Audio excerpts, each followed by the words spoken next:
There you go. Good morning, everybody. How are you?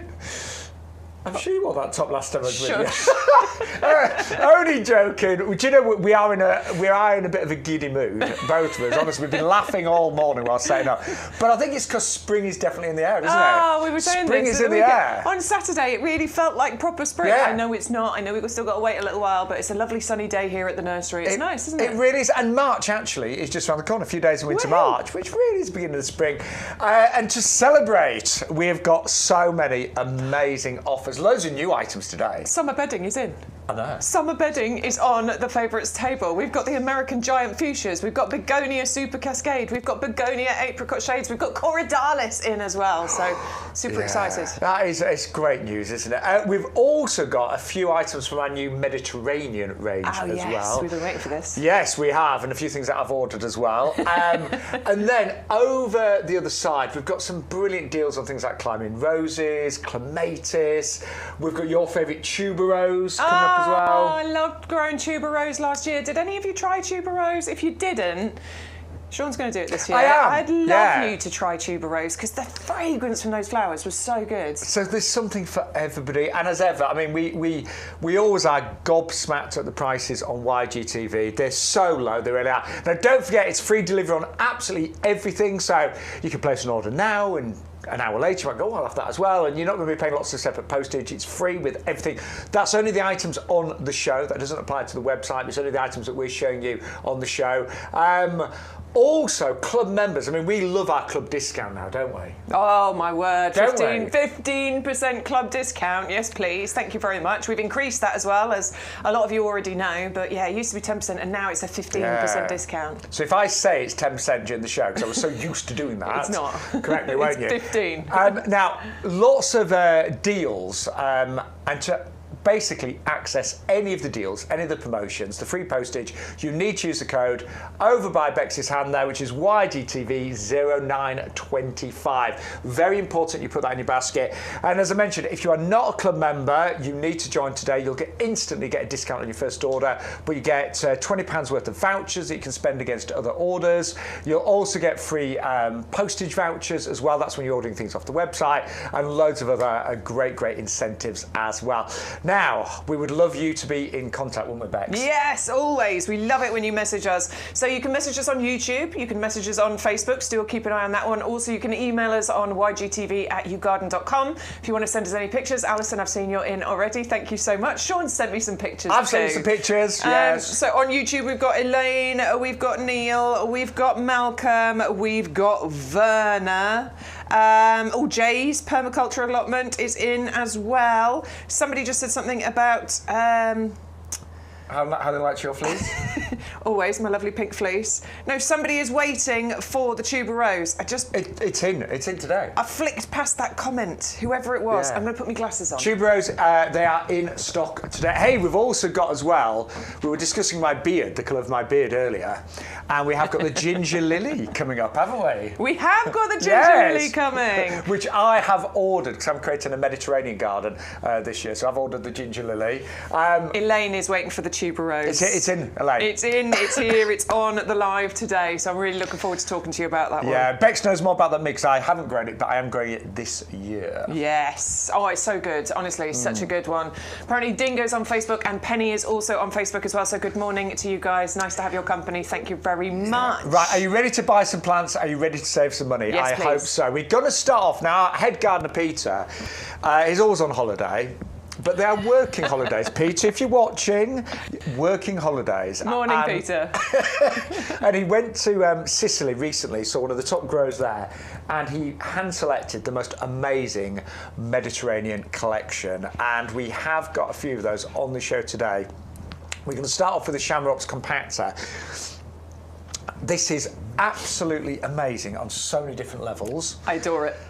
I adore it. This is one of my favourites of the new Mediterranean range that's been brought in, actually. Look at this. So it's a variety of chamaerops. Now, this one is one of the best palms. Chamaerops in general is one of the best palms that you can have in your garden in the UK because these are super hardy. These can cope with happily -10, and also once they get established, they've been recorded at less than that as well. So these are really good for us to have in our UK gardens, but this one's a little bit different because it is compact. It's never going to get too big. It's only ever going to get to, what is it, about a metre? Yeah, about 90 centimetres, a metre in height. And it's really slow growing as well. Slow growing, and also you get multiple sort of branches forming on this. So it's much more dense in its habit than other varieties of chamaerops. See, I've got some of the bigger chamaerops, and I'll be honest, the leaves, sometimes they get a little bit torn in the winter. Exactly, particularly because you're in a quite exposed area. Yeah, and it can look a bit open and a bit sort of like, I don't want to say leggy, but just a little bit thin in areas. This is really dense, isn't it? I love it, and that does mean that actually you can plant this in slightly more exposed areas. I'm still not going to plant it where it's going to blow a gale or anything,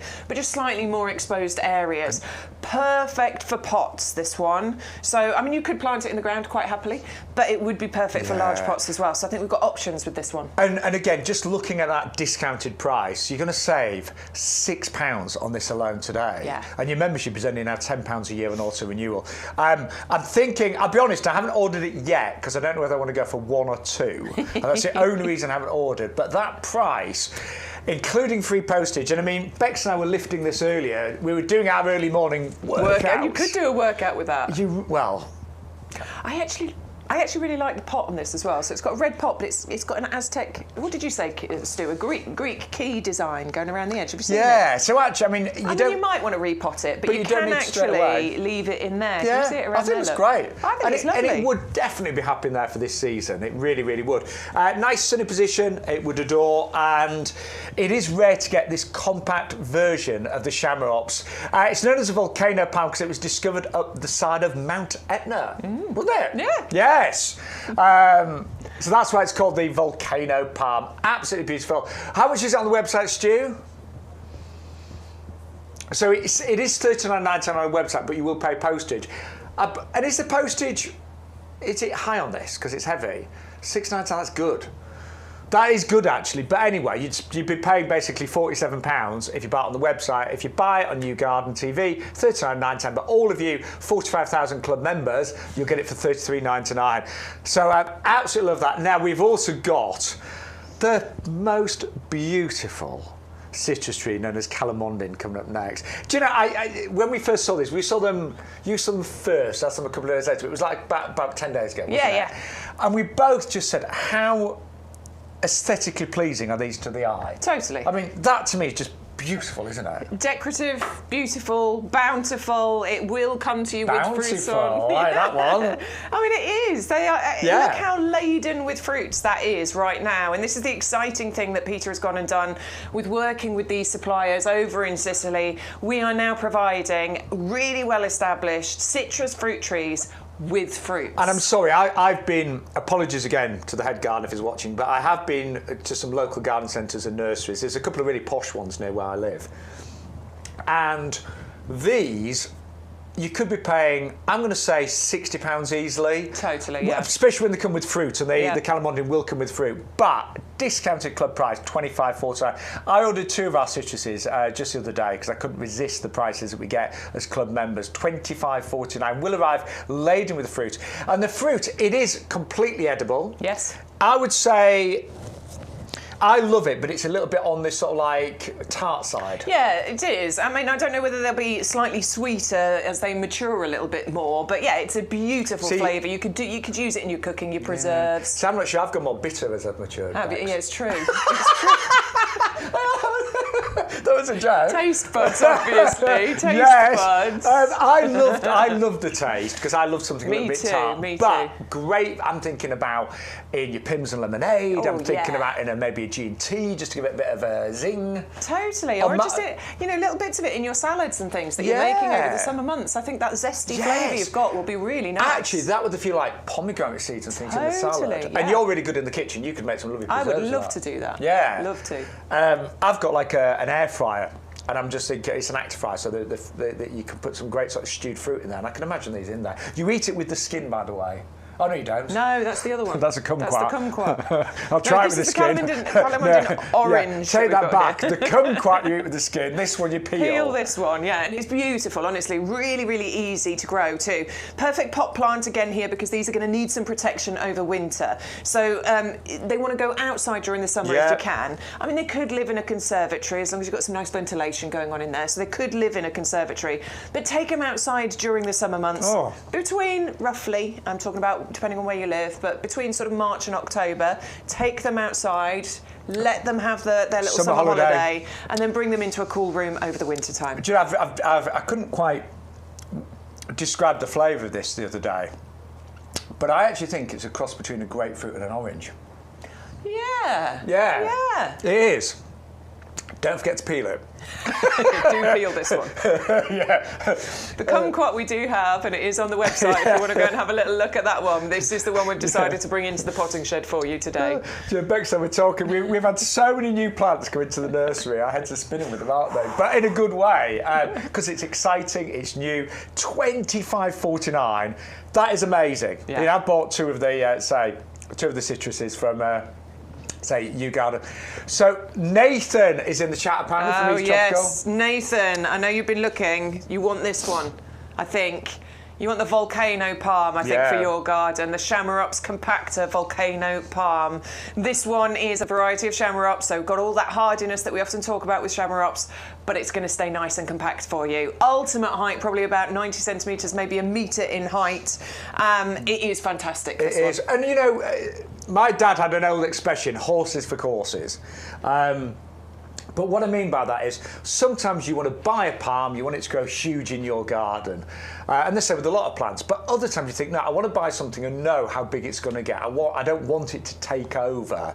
Particularly if you are container gardening, like so many of you are. Yeah. That is absolutely beautiful. And I love the fact that it is winter hardy to -10. You know, we do sell palms like the Phoenix canariensis, but they're only hardy to about -6, say. Yeah. And that's -10. And a little bit more probably once it's established. Yeah. So, I mean, absolutely amazing.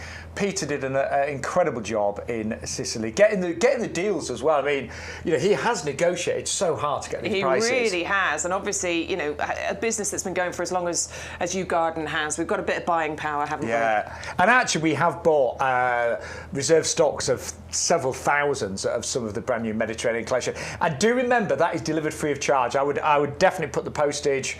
It is $6.99, but you could expect a lot more than that.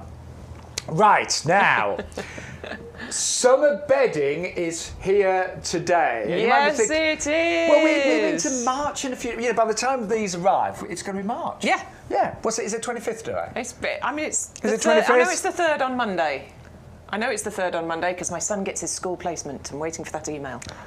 So I know it's the 3rd of March on Monday, that's all I know. Wow, and it's Thursday today. How many days are there in February? 28, 29 on a leap year. So tomorrow is the last day of February, right? Somebody tell me what date it is. Tomorrow, yes, it's 27th today. You're right. There Tomorrow's. Do you know what? I'm going to celebrate the end of February tomorrow because I don't like hate February. I do. It's the worst month. It is, and it's miserable, isn't it? The only redeeming thing about February is it's a short month.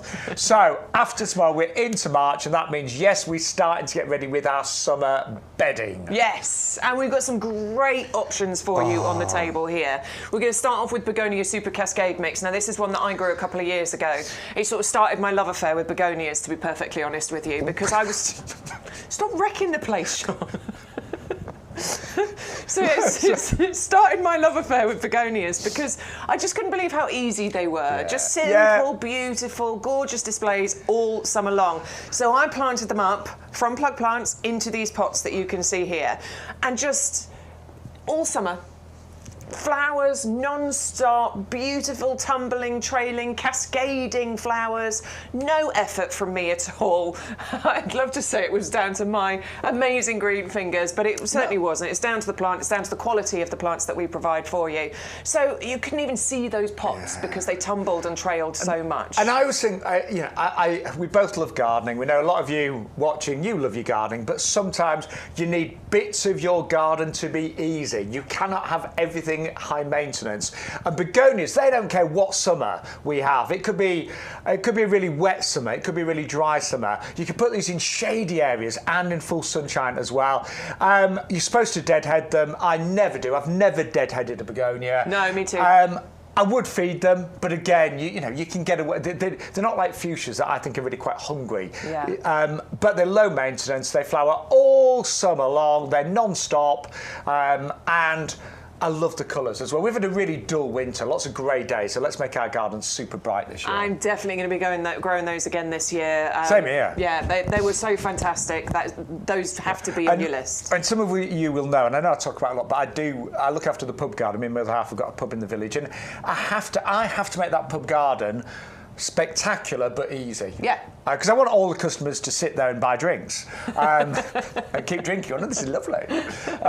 But I have not got the time to go every single day into deadhead and to fuss. So I basically plant most of the garden in the begonias and a few of the jumbo fuchsias as well. So if you want to go for those, they are in stock now, aren't they? They are in stock, they're right here in our mini greenhouses. Yes. So all the packaging is fully recyclable. The greenhouses mean that they will arrive to you in tip-top, perfect condition. You just need to start them off frost-free. So don't plant them out just yet, because obviously we're still getting frosts at night time. So start them off frost-free, and then once the frosts are past, you can plant them out. Hanger baskets, pots. You can even plant these in the ground, actually. I wouldn't, personally. I think they're better.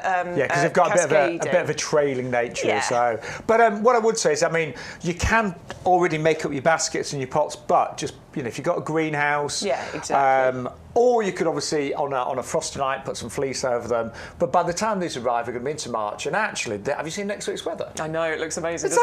It's double figures and sunshine. These are going in my hanging baskets this year. I've decided. That's it. Done. And I hope they're getting yours. You're gonna. Do you know what as well? You look at the price. Postage is included. I would multi-order. If you've got 4 hanging baskets to do them all in begonias, and they're going to give the most incredible show and loads of lovely colours there as well. Now we have got another one for you. Yeah. Which is Apricot Fiery Shades. It's another winner, this one. Firm favourite, I think. This is one of our YouGarden customer favourites. I think this is probably the most popular, don't you? I think so. I don't know for sure. We don't have access to the stock numbers, but certainly this one is every year right up there among the most popular of certainly the begonias that we bring. This one is the Fiery Shades mix. So actually, you're getting all those lovely shades of apricot, but they do tend to have these lovely sort of fiery red edges that happen on them, as well as those kind of shades of apricot. Same story here with your begonias. Real low maintenance. Doesn't matter the summer weather. Even if it's really rainy or really warm, these are going to be absolutely fine. And as much as they appreciate being in a sunny spot, they can actually cope in the shadier places. So my northeast facing front door that gets morning sun for a couple of hours and that's it. Begonias are my choice, because I get lovely flowers all summer long, but they don't need to be in that brightish sun. I normally fill the whole of my mum's back door area of her garden with these begonias, and again, it doesn't get a lot of sunlight, but they do amazing well. Now, these are not plug plants, these arrive as tubers. Got a little bag of them here, so to show what a tuber looks like, it's an ugly thing. That's what they look like. Yeah. Little bird's nest. Yeah, little bird's nest, good description actually. And you've got a concave side, that's the bit that goes in, and a convex which is around, so it's the concave side that's the top. And you can start these off again now, keep them frost free. I only put the tiniest bit of compost over the top, little scattering, get them started. The benefit of buying a tuber, a plug plant will actually, hang on, there you are. There you go. So I do Stu's head in because I always move out of sets, so I usually get half of me. So I'll move it. Almost every show for 18 months. I know. It's fine. It's one of your quirks. It is one of my quirks. I like it. But an actual plug plant will form a tuber at the end of the season, but it will be very small. So, your plug plants, if you dig them up at the end of the season, you'll see a little tuber that's formed. But these are a lot bigger. And again, at the end of the season, this will be a lot bigger than it is now. And if you overwinter it frost-free, you can get more begonias next year. I've actually sometimes left these in the ground and sometimes they do survive, but ideally you dig it up, replant it next year, and it'll be even bigger and stronger. But yeah, you can get them started around now, as we said, just keep them frost-free. I'll be doing mine in my greenhouse. But it gives you a head start, and you're going to get even bigger displays even earlier by going for the tubers. Absolutely, yeah. Begonia apricot shades are so reminiscent of my grandmother's garden as well. And we were talking about copper earlier, weren't we? Copper shades. Shades, So you've got lovely kind of oranges and coppers there. I go nuts for those, I really do. I absolutely love them. Love them. Right, so Corydalis is up next. I love the Corydalis too. This is one that I've had super success with in my garden. I absolutely adore the bright electric blue colour that you get from these, plus the fragrance, which I never knew they smelt so good. But last year I got my nose right down to them, and wow, it's a really sweet, delicious scent you get from these. Now the foliage, those are mine, by the way. That is not a marketing picture. That is my plant right there. I took that picture. I grew that. That is perfection, isn't it? That's mine, and that was quite early on actually. They've grown on a little bit bigger. I will bring them in later on this year. I've dug them up and I put them into pots, and it looks fantastic. The foliage is gorgeous. The bright red stems are beautiful, and then those electric blue flowers are incredible. Yeah. I have found though, don't plant them in a really full sun position. So I had 3. I lost 1 because I put it in the full sunny border. It just didn't like it. And I've discovered as well, because Bex is right, they do really well in kind of part shade or even shade, but don't let them dry out either, because I put mine under my eucalyptus tree, and I just really have to keep, I've moved them now because I had to really keep an eye on the watering. But a sort of woodland position is ideal for them, but nice and moist at the same time. Nice and moist, yeah. And I think they work great in pots personally, although you can plant them in the ground. Just because they do have a delightful fragrance. And I think because they don't get massive, they'll grow to about 20 centimetres height, 30 centimetres spread. But because they've got that delightful fragrance, you kind of want them in pots where you can raise them up a little bit. And for me, is the colour of those flowers, because blue is quite a rare colour in nature, and if you actually think about it. Yeah, and it's one of the rarest colours. But this blue is almost electric. It really is. And I love the red stems as well. I know, they're fascinating plants. They really are. Really nice, strong, jumbo, healthy plants that we've got for you. 6 of them as well in their greenhouse, ready to be delivered to you. They are winter hardy, so you don't need to worry about giving them sort of protection. If you want to start these off, maybe, indoors, you absolutely can do, and then plant them out later on, or they are winter hardy. Yeah, they could probably go out quite happily. Now we're nearly into March. Yeah. They do go dormant in the summer, so don't worry. They tend to have a bit of a rest. In a really hot summer. Yeah, which we are forecasting. But they are stunning. They're a little bit unusual. There's something you don't see every day in the garden centres. But when you see these, I'm glad you're getting 6, because actually planted in clusters of 3, either in pots or in your beds and borders, they do create the most beautiful display. They really, really do. Sorry, I was just reading the comments. Eleanor, I'll be watching the end later as I have a hair appointment. I seriously look like a 5'2" Hagrid. That's brilliant. The great thing is you can, because obviously as soon as the show's finished, it generally speaking is uploaded. You can watch it later on the website, YouTube, of course. So lots of ways of catching us. Rhiannon says she says morning all, and she's got the blue heron coming. So really good choice, Rhiannon. You're going to love that one. And Angela, hello. She's saying good morning to everyone. Morning, She's Angela. Just joined us as well. Good morning. We are in good moods today. We are. Yeah. It's like, we've made it to another winter. We're heading towards spring, and summer is just around the corner, and it is an exciting time, and you're really noticing the days getting longer.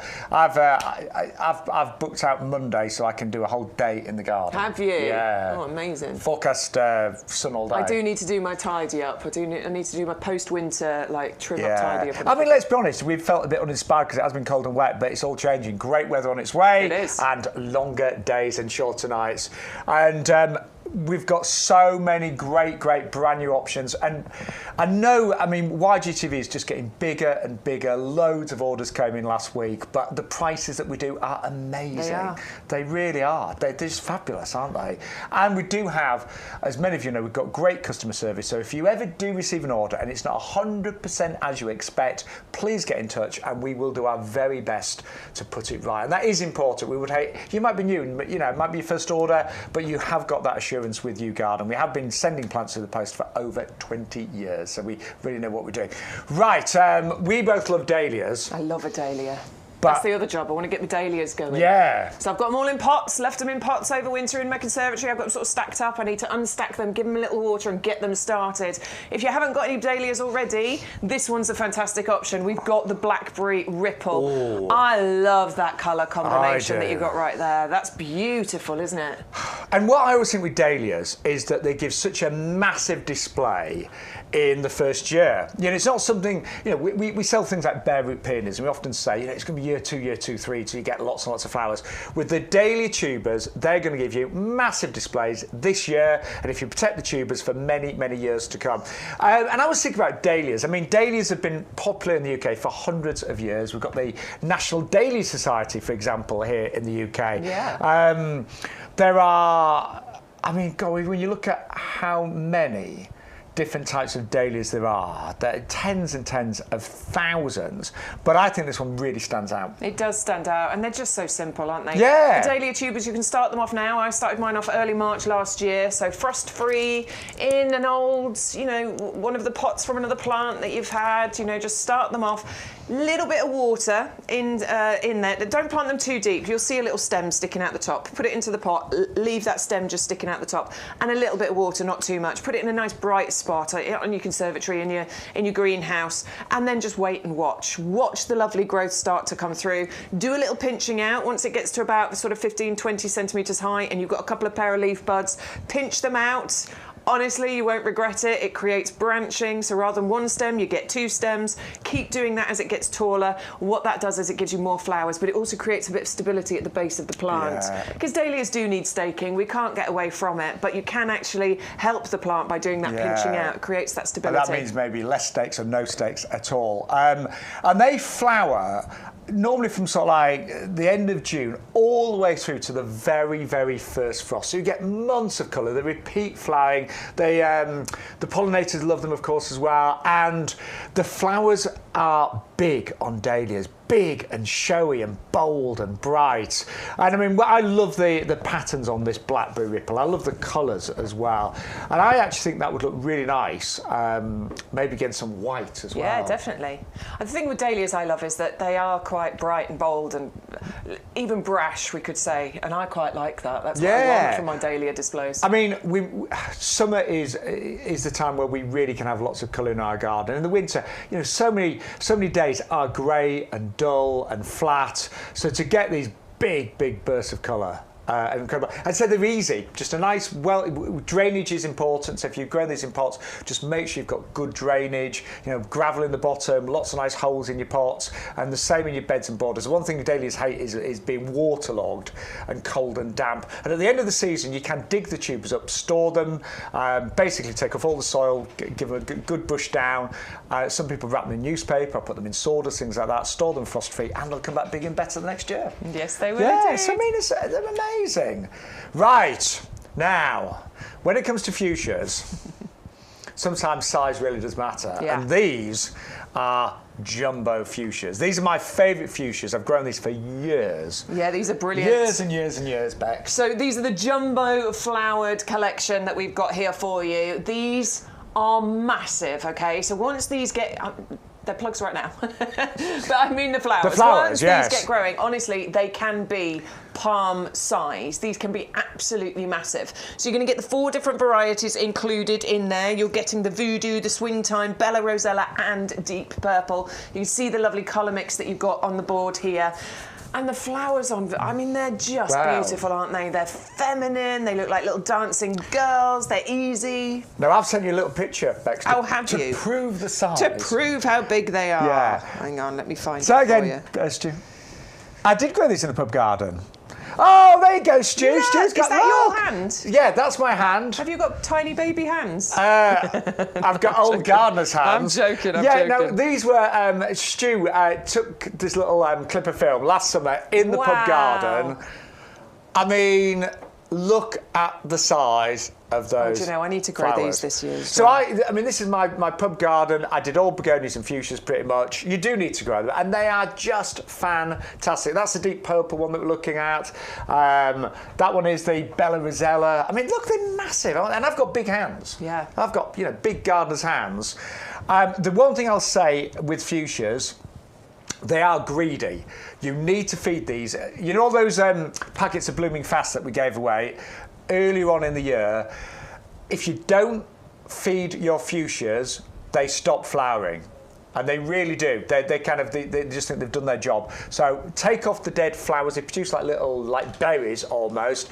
Keep deadheading, keep feeding, and you'll get massive flowers all summer long. I just think they are amazing. And actually, all of the customers at the pub, not all, but so many of them said, Shaun, what do you do to get your fuchsia flowers so big? I'm like, look, I'm a gardener. Yeah, don't tell them. I work on TV with Bex. We know our stuff. No, I mean, seriously, so many of them think it's down to me. Yeah.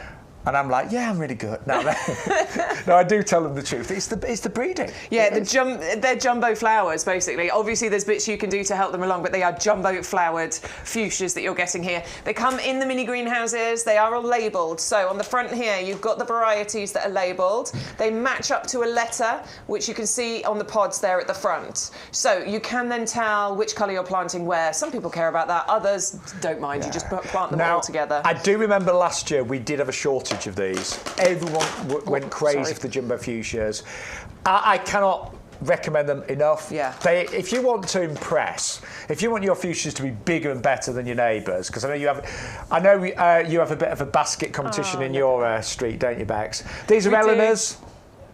Well done, Eleanor. Oh, apparently she's getting them again this year. She's just said on YouTube chat, so she'll be getting those again. Yeah. I definitely want to get those this year. They are fantastic. Love fuchsias. I just cannot explain how. I mean, look at those there. That's the Bella Rosella. Look at that. I mean, look. I know. See how high my voice went there? Look. Huge. Yeah, deep purple there. I think that's my favourite. Yeah, they're all lovely. So anyway. If you want them, get them out. Again, you need to keep them frost-free. So plant them in your pots or hanging baskets. They do trail a little bit, so plant them in your pots and hanging baskets, and just keep them frost-free. But obviously, we are heading towards March now, so you can still get frost, of course, but they're not, generally speaking, as severe at this time of the year. But yeah, grab them because there was a real shortage of those last year, and you've got 12 for $14.99, postage included. I would definitely get 24. I think last year, I know how many I bought last year. I bought 94. I bought 7 packs of 12. No, that's 84, isn't it? So, yeah, but I mean, I love them. Massive displays. All I say again is, do feed them in the summer months, do deadhead them. They will coat, by the way, with a fair bit of shade as well. That's another great thing about fuchsias, a bit like the begonias. They don't necessarily need full sun. They will do very, very nicely. That's the swing time that we're looking at, by the way, as well, which is the red and the white. That's the voodoo, which is the purple and the red. A little bit mysterious, that one, I always think. But they're all beautiful, each and every one of them, and they are all big. Often called American fuchsias, because things are bigger in America. Apparently so. Yes. I didn't say better, Bex, but definitely bigger. And some things are better. Right, anyway, this is the Shamrock's Compacta Volcano palm. What an exciting palm this is. Just brought over from Sicily. It's compact. It will never go more than about 1 metre, probably in the UK. It's slow growing, but it's super, super hardy. And we're saying at least, well, -10, but maybe even more when established. But great if you want a tropical look with minimum effort that is hardy, that is reliable, that has the most dense foliage that we both adore. I love that one. So, it's so beautiful. Yeah, isn't it? I want that in my garden. And then the Calamondin. This is how it arrives, laden with fruit. What was the word you used? Bountiful. Bountiful, that's it. Bountiful, the bountiful Calamondin. Sourced from Sicily. The price, club members, and we are so busy today, $25.49 for all of you club members. But do use, obviously, the offer code to get your free postage as well. YGTV 0925. Right, we're heading towards March. Summer bedding is here. And you have gone bonkers for our begonias. The Cascade mix is that lovely colourful mix, sort of semi-trailing these, so great for pots, hanging baskets. You've got pinks, you've got oranges, you've got yellows, you've got whites, flowering all summer long till the first frost. Reliable, easy, super resilient to the weather, but do keep them frost-free, and that is important. But when I say resilient to the weather, rain is not a problem for these. You know, a lot of petunias struggle with rain. These don't mind rain, they don't mind sun or shade. They are just brilliant, true performers in the garden. And for club members, works out just over £1 a plug with no postage. Now we have also got, there's some different types on our website, and we have also got the non-stops, and these ones, oh my word, you get 18 of these actually for £14.44 for club members. And these ones are, again, they're plug plants, but the non-stop tend to be a little bit fuller. So you can see they're like doubles. They're really, really full, and I'm going to use Bex's word, they're bountiful. Does it apply to begonias, Bex? Yeah. But they're full. They're really, really exquisite on the eye, and again, so easy. Cannot recommend begonias enough. And actually, last year on YGTV, I'm going to say we had more pictures of begonias than anything else, and pretty much, without exception, every single one of our customers that had grown begonias had created amazing displays. 400,085. Now, if you prefer a more themed garden in terms of your colour palette, then why not go for the Ed Crop Flower shades? Because these are all shades of oranges and yellows, basically. But these are tubers, so they'll create the same type of flowers and plants, but they're grown from tubers. The benefit is the tuber is something that you can protect in the winter time, and it'll grow back next year.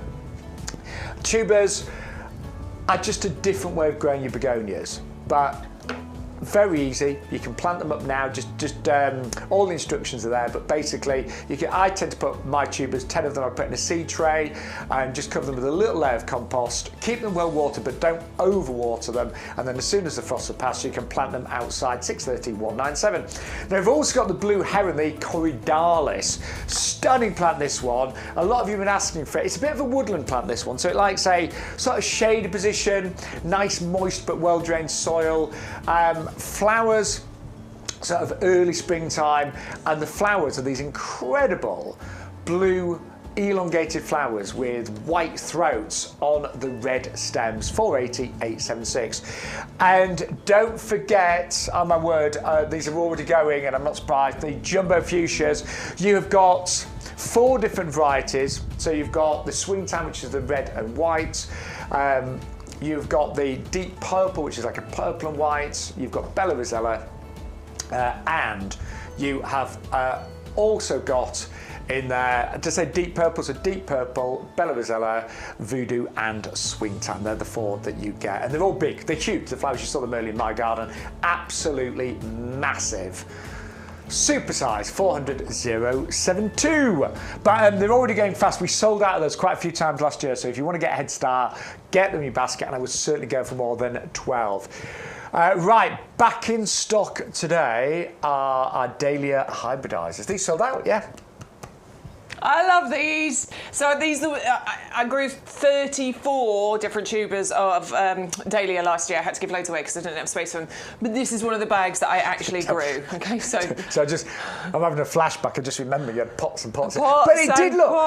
It looked amazing. I loved it, honestly. Yeah, I just, it did. Every time we brought a new pack of Dahlias in, I was like, I'm having them as well. I'm having them as well. But yeah, it was beautiful. And hybridizers, I really like this mix because you've got different colours, different shapes, and they work so well sort of en masse and together. You'll get 10 tubers included in here, and this is all about getting that late summer colour. So I love dahlias because July, August, September, October, even potentially into November, depending on what kind of weather we get. We know it's milder later now, don't we? So you do get that longer flowering season from dahlias. Once all your summer bedding is gone, and I know we don't want to think about that yet, but once it's all started to fade and gone away, dahlias keep going, and that's what I really enjoy about these. And what I like about this mix, it is a different, like selection of flowers. So you've got, I can see that you've got pom-pom dahlias, cactus, semi-cactus, anemone dahlias. So different types of dahlia flowers, different colours. Some of them are bicoloured or tricoloured. So it's just a really beautiful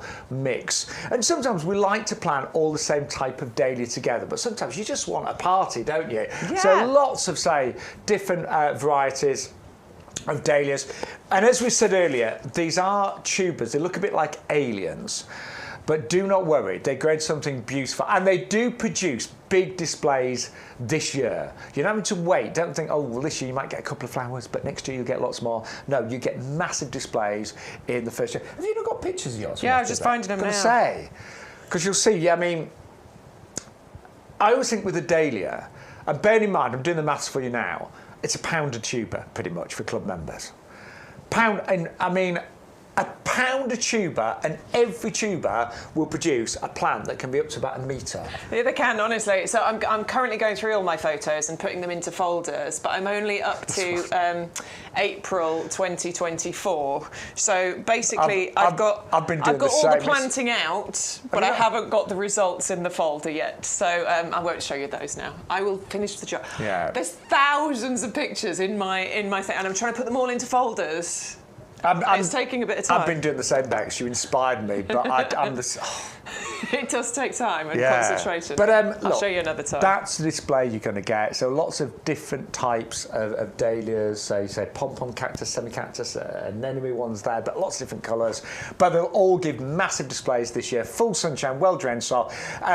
You really cannot let dahlias, and I know I said it earlier, but don't let them sit in a soggy site. They will not like it. They will rot. So just bear that in mind. And the only reason I'm saying that is because it was a bit of a wet summer last year. So just dahlias will cope with the wet summer as long as there's good drainage. Right, we're going to move on now to the tuberose. Now, my mum did grow this a few years ago, and I do remember the fragrance, and it was heavenly. But you grew them last year for the first time, and you were shocked at how beautiful they were, weren't you? It's one of the... I mean, I want to say it's the most fragrant. It is absolutely divine. I adore the fragrance of tuberose. It's a heady perfume smell that you get from this, and you can see why it's used in perfumes, because the fragrance is incredible. I mean, they're beautiful flowers as well, and they were really, really easy to grow, honestly. I did... I mean, there it is. Okay, so I mean, that's it. Even if it wasn't fragrant, the flowers are very special. The flowers are beautiful, and look how they open up. So that's sort of early on. You can see the base ones are starting to open up, and then you have this lovely sort of pinky pearlescent colour to the buds at the top there. If I scroll on a bit, you'll be able to see them even more open. I mean, and they're delightful. Is it Elaine that's grown these this year? Elaine was saying she's getting hers. So Elaine, I too am growing these. I'm going to put them. I mean, they work really well in kind of like a country cottage garden, but I'm going to put them in my Mediterranean garden. They come from Mexico, don't they? They do. Yeah. This was a random one. So this one came up in June, which is way earlier than it should flower. But it was in my conservatory and it just popped up. I mean, look at that. It's so weird, isn't it? Oh, I'm going backwards now. This is how I planted them. So what you need to do is plant them shallow. Or certainly this is how I got success with it. So I planted them shallow into these pots. They were on my conservatory window there. And then I started to see that green growth coming through, and I was like, oh, okay, this is working. And then I planted them out once the frost had passed, and I got late season colour. So August, September, October is when you're going to get those beautiful flowers. I do remember the fragrance when my mum grew them, and it was incredible. And actually, I know in Victorian times, the fragrance, because it is quite sensual, these were known to be a little bit risque. They were. It is. It's people do describe it as a sensual fragrance. It's beautiful. Spicy but sweet, as Beck said, heady. But I always think, isn't it? As gardeners, don't we want to try new things? And that's what Bex and I do. And obviously, between us, we try and grow as much as possible, but we can't grow everything. But every year, I always want to grow a selection of new items. So I didn't grow these last year. They're on my list to grow this year. And yours should come back, of course, as well. Fingers crossed, yeah. I put the pot inside because they went into it, so I brought it inside over winter. I'm going to give them a little tidy up soon, give them a little water. Hopefully I'm going to start seeing that new growth come through again. Yeah, but how exciting. So just make sure they're protected from the frost. You want a really sunny site, again, well-drained soil. But that fragrance is known to be absolutely divine. And as we mentioned, it is used in some of the top perfumes, you know, brands like Chanel, that you will find tuberose in some of their top perfumes, and you can have that fragrance. And it's even I remember you said, Bex, at night time when the tuberose is trying to attract the pollinators, it's even more intense, isn't it? Well, I got pictures in there. Basically, I'd gone out after a glass of wine in the evening. And like I've taken pictures of myself with it in the evening because the fragrance at night time it almost tripled. It was crazy. I remember that picture. You could tell I'd had a glass of wine, couldn't you? Anyway, it's beautiful. No, I think you get away with that. I was happy anyway. But and they've, like, the stock has just arrived again. It's one of our top sellers. They're actually, I've got to say, they're bigger than I imagined. Yeah. Are they? Yeah. But you can see the little neck of them. Yeah, there you go. That's it. Just leave that little neck of it pointing out the top of the pot, and off you go.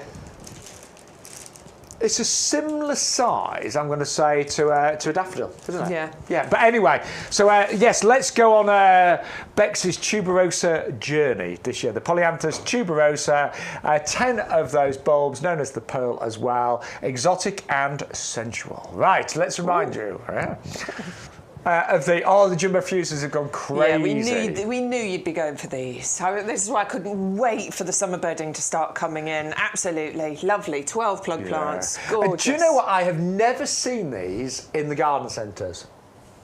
Do you know, you're right. Haven't? Yeah. I mean, you see all the usual stuff in that. I've never seen jumbo fuchsias. No, because they would be labelled, wouldn't they? They'd be all over that. Yeah. And I can only assume it's because maybe in a garden centre the message would not be conveyed. Maybe. You know, it's quite hard for a garden centre to actually show you what the flowers will actually look like and to get a perspective on the size. We have been selling these for a number of years now. We often term those American fuchsias. It is about size. The flowers, you can see there, sometimes even one flower will fill a palm of a hand. And I've grown these for a number of years. They do steal the show. People always ask me about, you know, why do you get such big flowers on your fuchsias? So this is the pub garden last year, and I had a combination really of fuchsias and begonias. And I mean, look at those. Incredible. And I've got big hands, you know. And I mean, two of those are, amazing, aren't they? I love them. I know. I'm going to mix those with the super cascades. That'd work. I reckon that'd work, wouldn't it? Those in hanging baskets, beautiful. I mean, look at them. The only thing I want to say is, and I'll just give you some tips again, they are greedy. They need feeding on a weekly basis in summer. Use our Blooming Fast, and a lot of you have got that. If not, you can buy it today. Do deadhead them.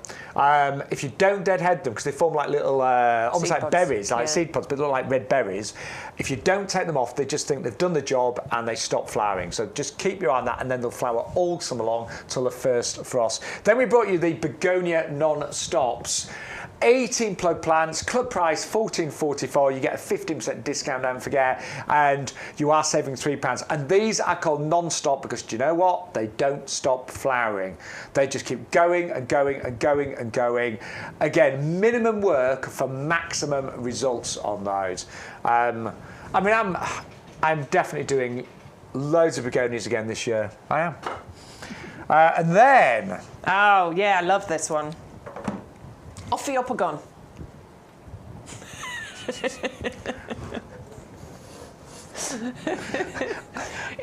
I pronounce this Ophiopogon for many years. Do you? Well, yeah, no, I did for many years. Oh, we don't mind, do we? We don't. We're not fussed I do know. I know because I grew up with all the popular names, and I have got this in my garden. I do know it's a black dragon grass because it's the closest to black you are going to get. I mean, it's really black. Honestly, that is super black. I think a lot of plants, you know, I described as being black, but they're actually not. They're more like purple, say. Yeah. That is that's as dark as you can get, isn't it? It absolutely is. In terms of colour. It's lovely. And you get some sort of green, you get a bit of green that comes up through it sometimes as well, which I quite like because you get that contrast going on. These are fantastic. They will get bigger. They will grow to potentially up to 50 centimetres by 50 centimetres, but they stay nice and compact. And this is all about creating, well, two things. Low maintenance, first of all, because this is a grass-like plant. It's not technically an actual grass, but it's very grass-like. It behaves like it. So you've got low maintenance with that, but this is very much about getting that contrast, isn't it? Because you've got that black foliage there against even just the green of the lawn, never mind the colours that you've got in your garden with the plants and things. And you do actually get these lovely little flowery berry things on there as well. And I've got mine next to things like blood red dragon grass as well, or red baron, I should say. Yeah, it looks great next to New Zealand flax. They do form big clumps that you can divide as well. So if they ever get too big, dig up the clump and you can literally pull it apart into sections and then spread these across the ground. So you can actually, it's very easy to propagate, but it's a very, very striking, bold, unusual grass that is very easy to grow. And yeah, it's one that I love. I really do. I went to Chelsea last year and so many of the gardens featured different grasses, and they are low maintenance, of course. And that one is ever black as well. So it doesn't die down, that one. Amazing. Big saving as well at £16. So yeah, grab those ones. Clematis is up next. That's a very good price. It is, isn't it? Yeah. £16 saving. And your 15% club discount, that's even better. That's very good, isn't it? But I do love that. I love the colour of that. What would you plant yours with, Bex, would you say? Do you know, I don't know. What would I do? Because I think that works with most different things, doesn't it? Yeah. That's the beauty of it. Maybe, what about if you had some nandinas and then that around the front of the nandinas? Now that would look good, like black and orange. Yeah. Liking that. You know, the firepower. Firepower, I'm thinking. Yeah, it would work with the others, but firepower, I'm thinking particularly. I like that idea. See, that in a pot, now that in a pot, if you want a simple pot that looks good all year round, that would work. Well, I've got a nandina in a pot. I could fit some. There you go. Done. Another sale. Boom. I like that idea. I never thought of it with a nandina. I like that. So I've got mine with other grasses and flax and things like that. But anyway, totally your choice, but it's a beautiful grass. Right, I'm going to move on to Clematis Montana. Montana collection. Yes, Yeah, you get three actually included in here as well. So 3 of them coming to you in the 9 centimetre pots. They've all got the little stakes in, so they're ready, ready for you to then plant them out so that they're going to climb up something. So that's how they're going to come to you. But you're getting the 3 different varieties in there. So we've got the Grandiflora, which is the lovely 4-petaled white one, which is this one up. I think, no, it's that one. That's white, isn't it? Yeah. We've got the Marjorie, which is the semi-double, which is that one that's flushed with pink. And we've got the Elizabeth, which is the lovely... Oh, which one have I got it round? I've got it the wrong way round, haven't I? That one's the Marjorie. And the other one is the Elizabeth, which is the scented, slightly pale pink one. There you go. Now, clematis are the must-have, aren't they, for just summer displays, and early summer we're talking here, because June and July is when these will be flowering. You could grow these in tower pots, or you could let them just happily ramble over, you know, fences or walls or trellises that are covering up sheds and things. They're pretty fast growing as well, which is what we love clematis for, because if you want to cover up something ugly, clematis is the one to do it with. And these varieties, there are other ones that have got, I would say, bigger flowers, but you get so many more flowers on these varieties. They will cover a fence and a trellis in no time. That's why I love clematis so much, because you just get, they're so floriferous, aren't they? They are, and they are easy. And you know, don't worry about. I mean, they do like sun, but the roots do want to be shaded. Yeah. But things like pruning that, not difficult at all. It's so simple. I mean, it's like an annual prune, isn't it? Sort of in springtime, just give it a little chop back and then it just grows again quite happily. So you can contain the size of them, because sometimes clematis can just get a little bit too big and it can get a little bit too long, but a little bit of pruning helps to maintain them. But when you see a whole... Because fences are ugly in general, aren't they? They are. We've been saying this recently. Nobody looks at a garden fence and goes, oh, nice fence. And most of the time, a fence is covered with, like, algae and green, isn't it? And mud that's splattered up from the borders. So they really, really just cover fences and trellises and walls so beautifully. 3 different varieties, 500285, 1797. Just had a question, how many of those in a tower pot? I think, to be honest, you'd probably just put one of them in a tower pot, because these are quite vigorous growing ones. So that one of those will happily cover a tower pot. So yeah, with 3, you either want 3 tower pots or you want a fence or something to put the others on. They are quite, they're quite vigorous. Big, and quite. Yeah, it's not like the boulevard ones that stay more compact, where you could put more than one in there. This is full growing clematis. They will cover that tower pot in no time at all. And then. Here we go. Yes, we are both rather excited. We had a lot of people asking about climbing roses. There's the details of the tower pot, by the way, but these are the climbing roses. You get, have you seen the price? I know. 3 That's bare really roots. Good. For club members, I mean, that's about £4.53 each. Is that right, Stu? I think that's exactly right. You're the maths man. £4.53 each. That is crazy, isn't it? It is. It's really good. I really like the colour combination that you get in here as well, because you've got the Dublin Bay, which is that beautiful red one that you can see here. You've got Zephyrin Druin, which is the pink one that you can see here. And then you've got the yellow one, which is called Golden Showers at the bottom there. So you've got beautiful colour combinations with the red, the yellow and the pink. Yeah. They're quite big as well. So the one that's tallest will probably be the Golden Showers. That one's going to reach about 4.5 metres ultimate height. It'll take a little while to get there, obviously. And the others can reach about sort of 2.5, maybe up to 3 metres with the red and the pink one.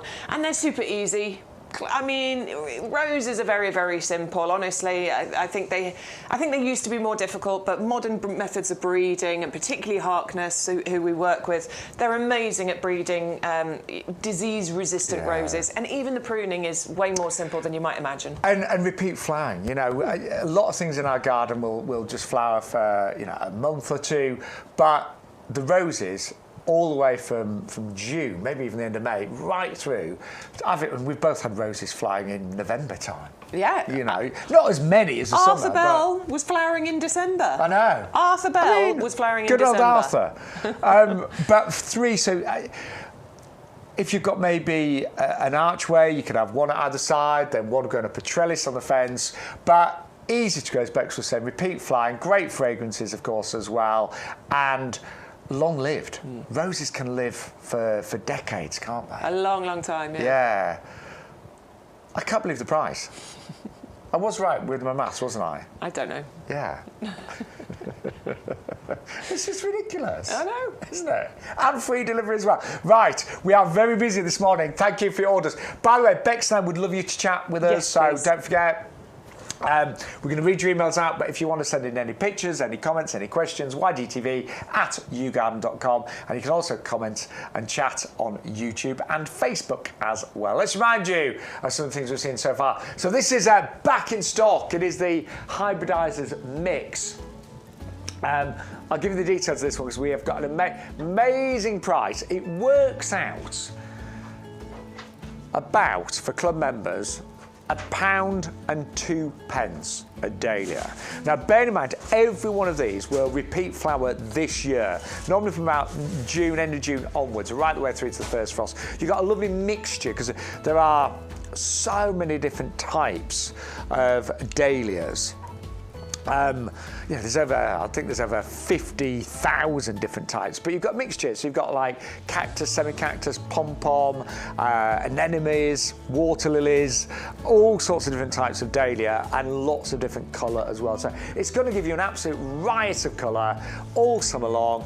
Big shows for only a few pounds and easy to grow. Just make sure you protect them from frost. So if you plant them in pots, just make sure you protect them from frost and make sure they've got very good drainage. They're the key things with dahlias, lots of sunshine and really good drainage as well. Right, really popular today. I say Bex grew these last year. My mum grew them several years ago. We all want to grow these this year. It is about beautiful waxy flowers, but that fragrance, remember, used in some of the top perfume houses in the world. A sensual fragrance, an exotic fragrance, a powerful fragrance. In fact, if you love jasmine and gardenias, the Polyanthus tuberosa outperforms even jasmine and gardenias. Yeah, it really does. So it's powerful, beautiful, even more intense at night time. $13.99, postage is included. Again, these come from Mexico. They're used to warm climate. So do make sure when you plant them, you plant them frost-free. You can start them off inside in a conservatory, greenhouse, something like that, but you're going to get the most amazing displays. You can buy tuberose as a cut flower, but well, I looked actually because I was going to, I wanted to experience them myself, but we're talking about £15 a stem. 630 004 13.99. Now also we have got the Ophiopogon, or the Ophiopogon as I like to call it, but this is the Ophiopogon black dragon grass. Plant names are complicated enough, I don't know why I have to extend them, do you, Bex? But this is the Ophiopogon, but I know it's a black dragon grass. I've had it many, many years. It is evergreen or ever black, so you've got the foliage all year round. You do get the lovely flowers in the summertime. It clump forms, you can easily divide it. I've dug mine up before, literally split it up with my hands and got brand new plants for nothing. Doesn't grow too big, this one's great for the frontal border and looks fabulous with things like the red barren glass, great with New Zealand flaxes, but also I love it. I love the idea of having that with an Andina, something like the firepower. So you've got the orange and the black at the same time. But that is as close to black as you're ever going to get. You know, in nature, there are very, very few black leaved plants, true black, and that is as close, I think, as you're going to ever get. 560219 for the Ophiopogon black dragon grass. Then we've got the Clematis collection here, the Montana collection. You get 3, they're all beautiful, and they produce huge amounts of flowers, slightly smaller than some other varieties, but you get so much more of them. These are only $17.97, and they are 550285. I love a Clematis, and they look so wonderful in the summertime, climbing and rambling over fences and trellis and old ugly garage walls and things like that. And they are fast growing. I mean, you could buy it a bit more established, but they're so vigorous and fast growing. It makes sense to get them in a 9cm pot. Enjoy the journey.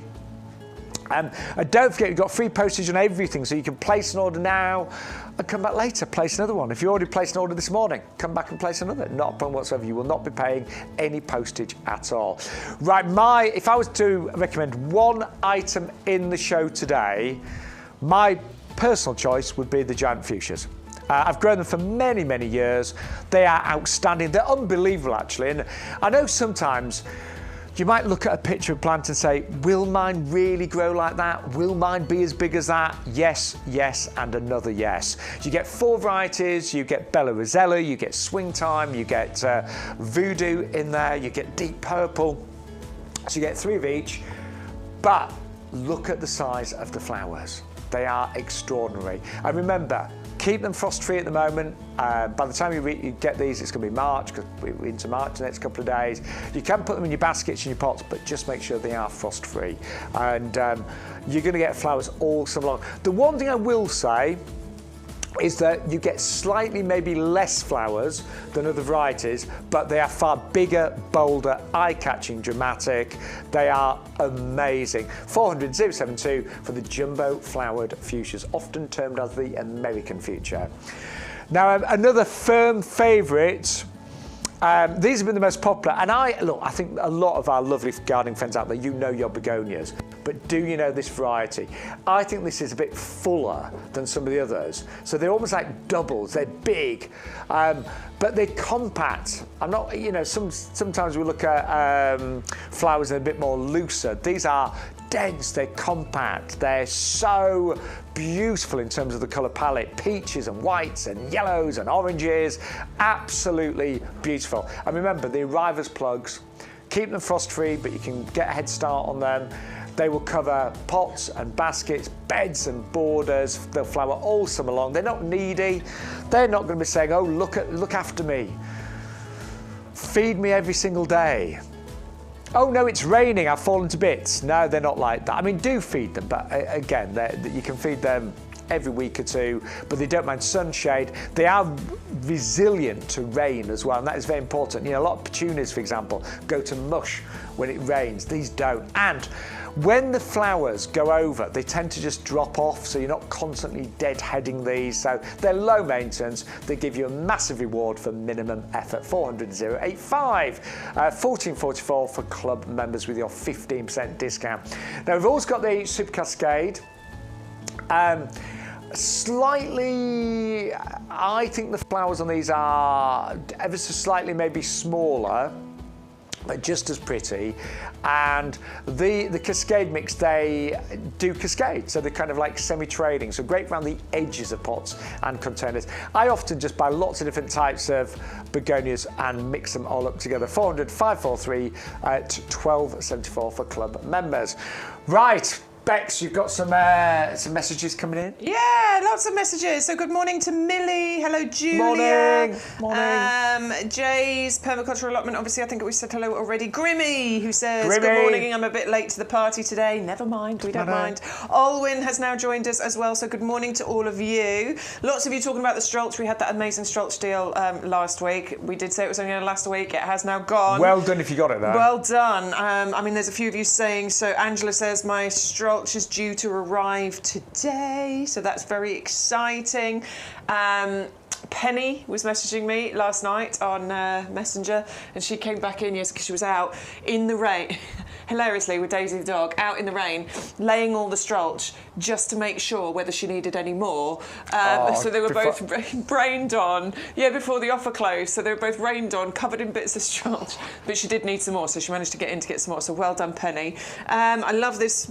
Oh, Penny's on Facebook now. Good morning, Penny. Morning, Penny. She's sorting out her dahlias as the next job, apparently. I tell you what, this is a busy time for us gardeners, isn't it? Yeah. Yeah, now the weather's... I myself got a list of things that I need to crack on with. So Jay's permaculture allotment, he says, managed to order my structure yesterday just in time, along with rainbow citrus, Sicilian fig, pineapple guava, and a strawberry tree. That is an order, isn't it? Nice order there. Well done. I'm almost envious of that one. There's another one. Eleanor says, just placed my... I love this message. Thank you, Eleanor. Just placed an order, and my savings were £54.20. Can't get that at a garden centre. Wow. I know, well done you. You'll know if you're regular. The prices on YGTV are incredible, and we really, the whole team really put a lot of work into getting these deals. Please tell your friends and family about us. We would really appreciate that. But we are growing at quite a rapid level at the moment. We had one of our busiest weeks ever last week. I know, really good. So Olwyn says she received her compost and Strulch on Tuesday. She's got lovely sunshine in St Helens and not too cold. Blue skies and fresh here in West London, says Jay. A good gardening weather. So yeah, I hope you're getting out in the garden at some point. And the weather does look. I mean, if you're placing orders today, hopefully next week you'll be able to get out in the garden and start potting up anything that you've ordered today. But the weather looks really good next week. Alison says it's sunny in West Yorkshire, and she shared some photos with us. So we've got the sarcococca, which, I mean, you know how much we love the sarcococca. We've got one outside, haven't we? Get from this. We've got one outside. There's a trolley of plants outside, and we both came into the potting shed, and as we walked past it, it's beautiful, isn't it? It's so beautiful. So Alison's been out in the garden. She sent us a few photos. Are we able to show those, Stu? Am I mirroring? Lovely. So yeah, these flowers are what we're talking about. The fragrance that comes from these is just delightful. And I'm sure all of you that have got these in your gardens, you are enjoying this as well. So that one is her sarcococca. We've got a couple of others to show you as well. Simon's having a drink. So, big bottle for me today, Bex. Big bottle. Oh, forget that one. Hold on. Oh, yes. So she's still got all the lovely snowdrops, which are in our lovely April planters there. So they are well strolched. Well done with that. Yeah, they're going to look absolutely so beautiful. Pretty. And next year, if you leave those in, they're going to really, really start to clump and you get even more. Oh, we've got more snowdrops in here. So this says Galanthus nivalis snowdrops times 15. But you look like you've got some crocus coming up in there as well. Yeah, and is that... Hang on, have you got some more labels down here?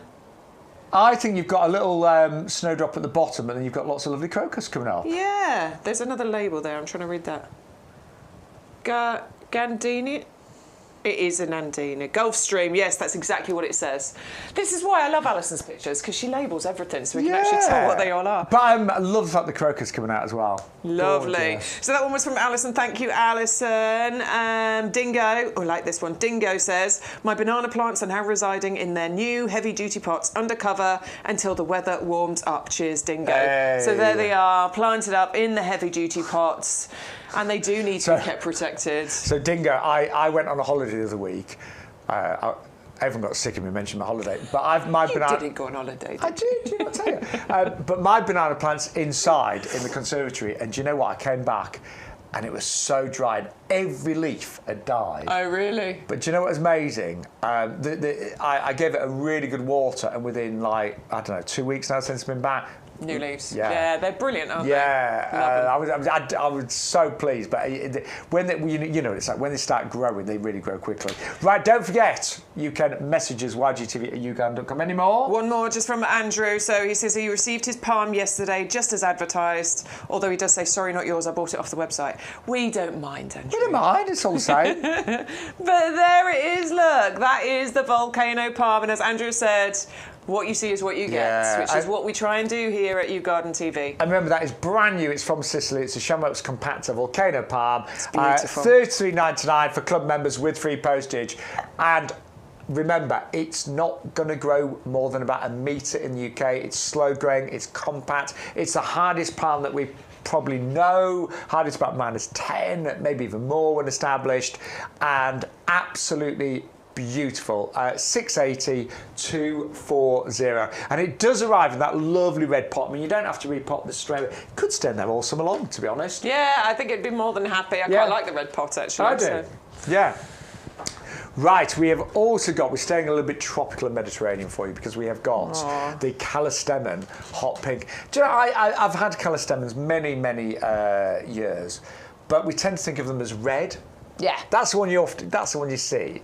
That's the one you see in the garden centres. But we've actually got the pink on it, which is a lot rarer. Yes, I love how pink this is actually, because it is a beautiful hot pink bottle brush plant that we're talking about here. And these are incredible once they get flowering. They have these lovely bottle brush flowers on here. It might need a little bit of protection. It's half hardy, so it'll cope with some minus temperatures. So it'll go down to probably about -5. But just bear that in mind with where you live. It has got the badge of perfect for pollinators from the RHS, and traditionally this will fly between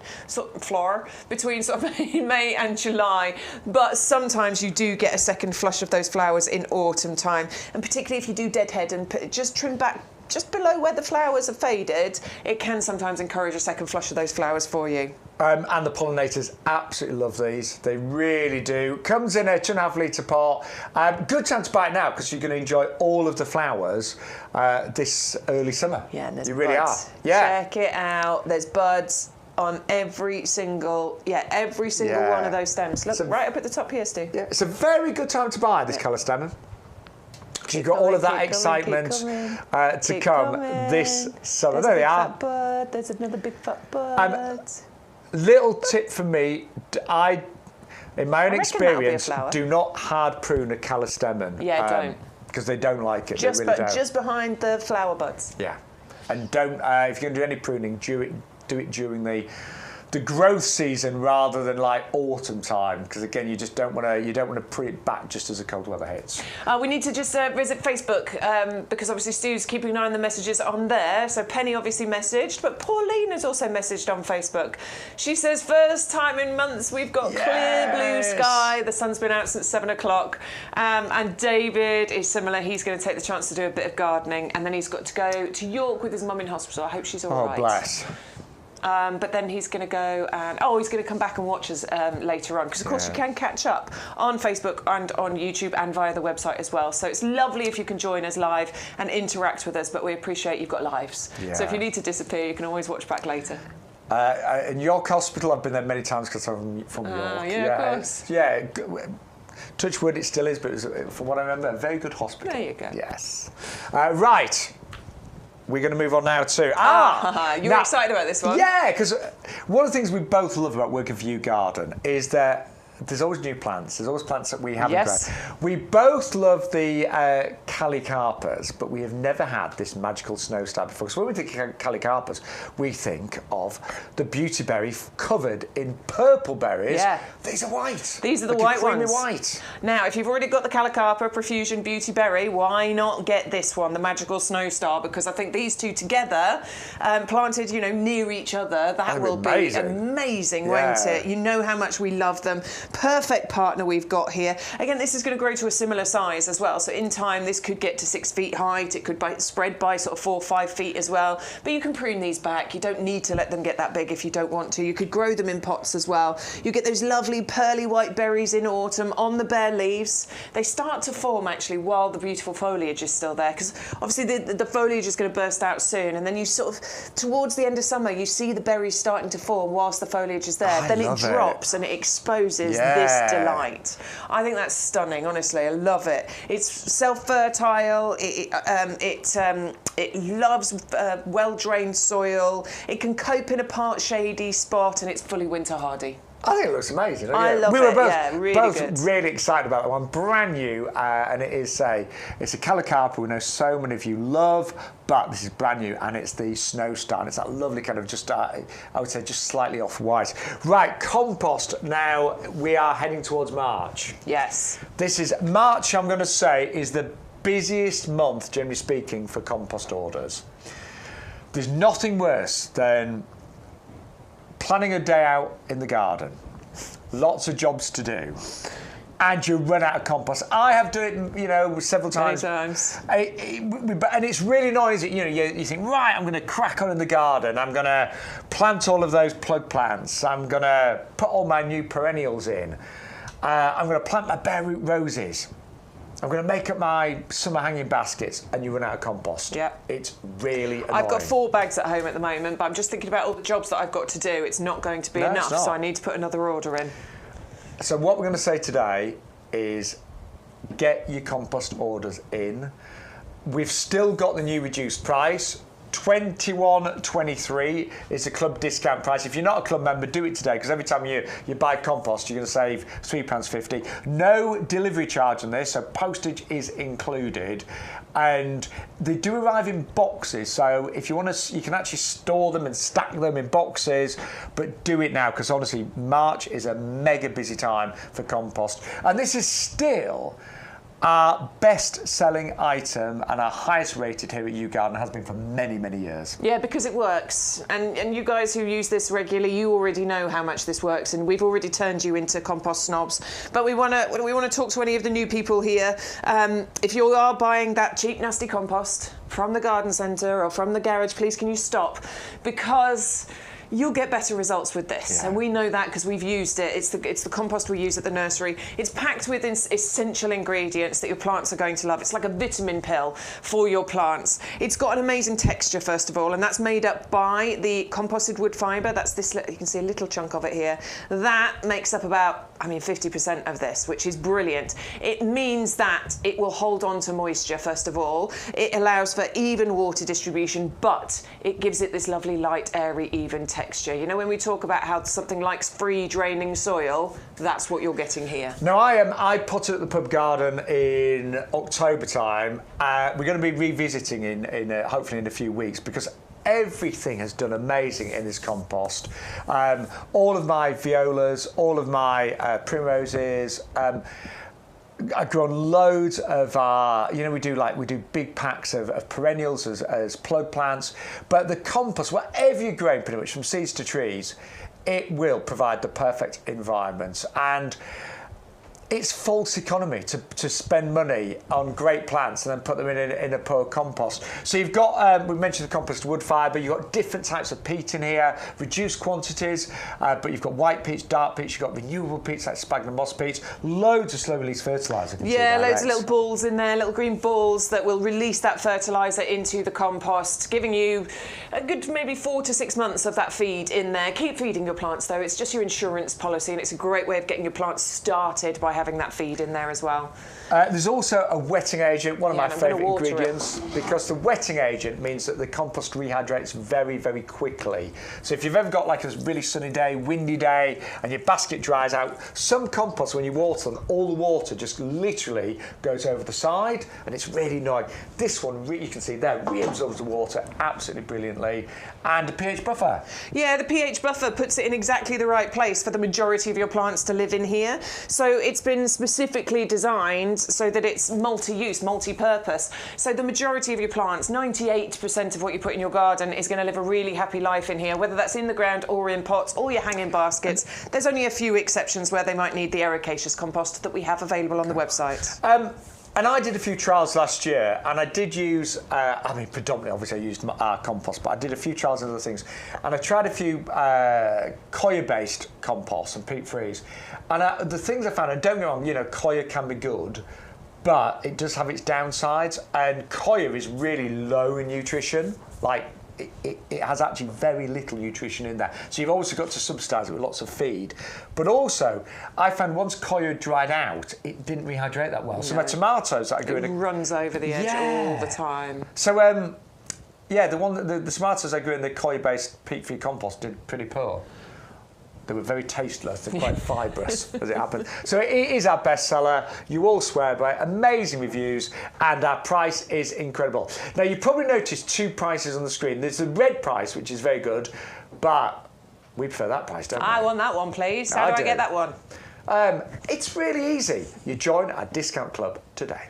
If you love your garden as much as we love ours, then why not join the YouGarden Discount Club? The club has been running for many years, and it's where thousands of our customers enjoy a whole host of benefits to ensure that they get the most out of their gardens for less. Now is a great time to join the YouGarden Discount Club, as the benefits have just got even better. So what do you get when you join the club? Firstly, our members will get bigger discount rates all year round. So you'll now receive 15% off our range of plants and accessories, and that's on top of any other discounts you might have.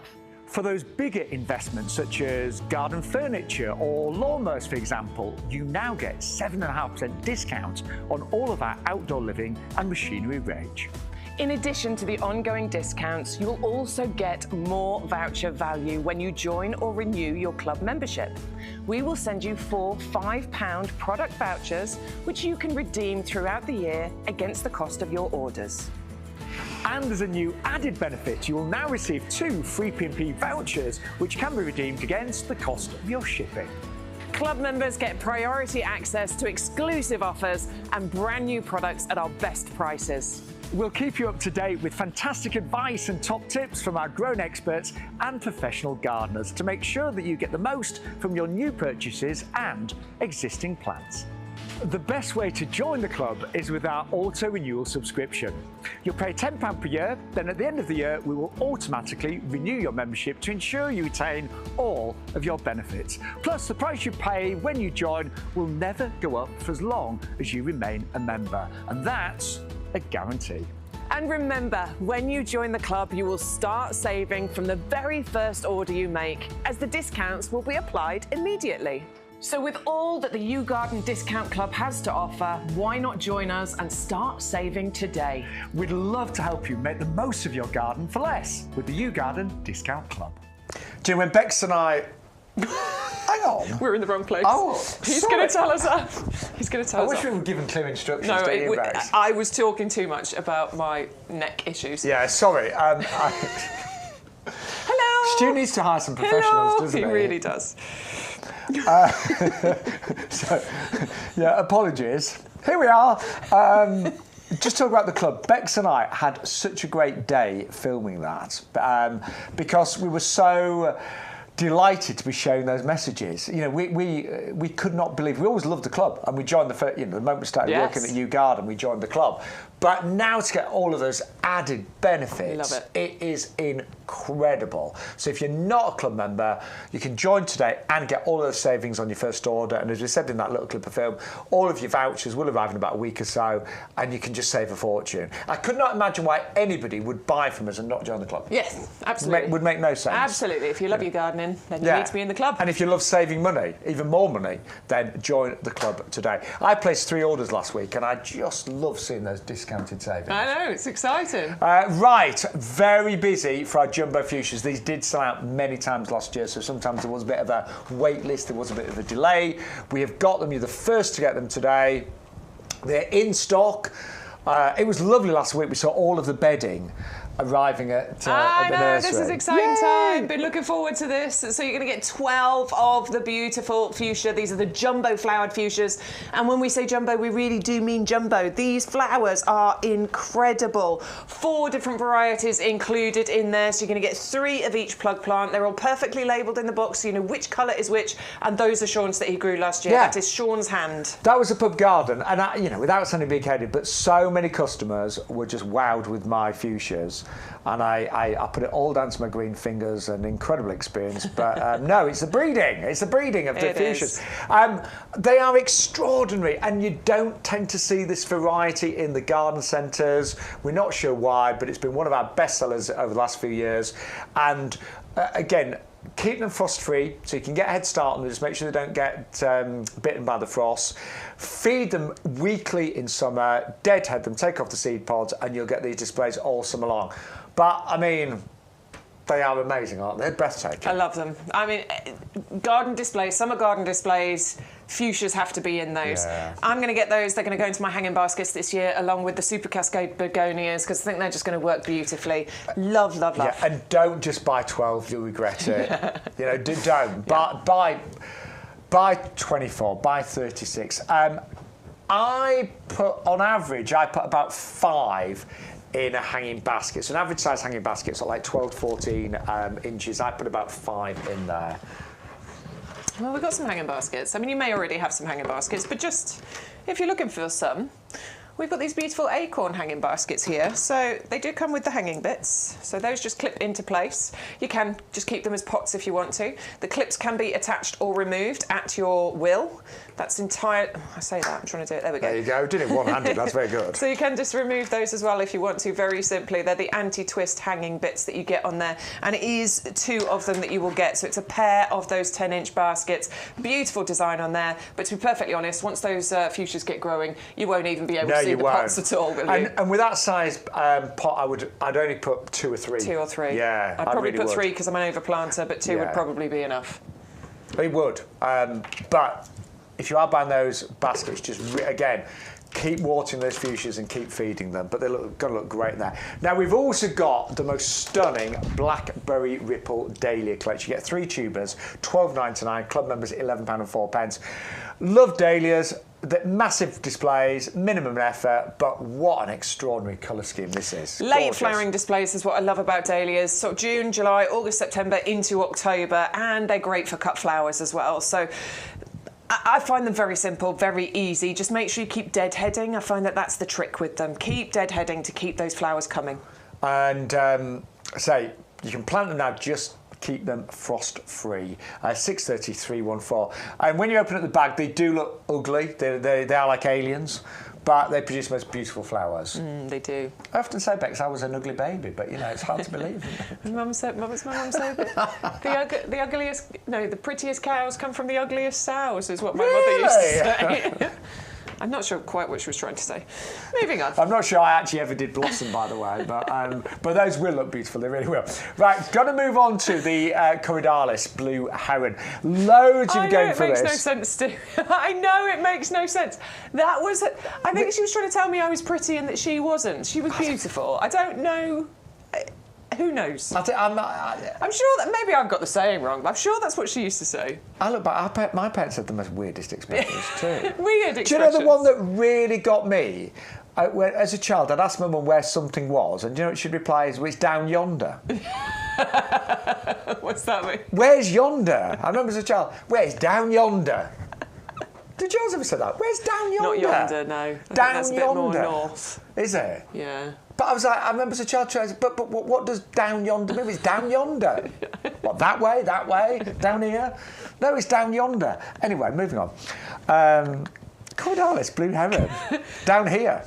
Corydalis blue heron is one that I really enjoyed because I've had a bit of a success with it, actually. Yeah, haven't you? So I had 3 of them. I did lose one, and here's my tip. Don't plant it somewhere bright and sunny. They don't want to be in a really bright, sunny spot. They want that part shade. They want the dappled shade. They're stunning, though. And that's mine, by the way. That is my picture that I took of my actual plant. I did not increase the colour on that. That is my own picture, okay? No enhancement.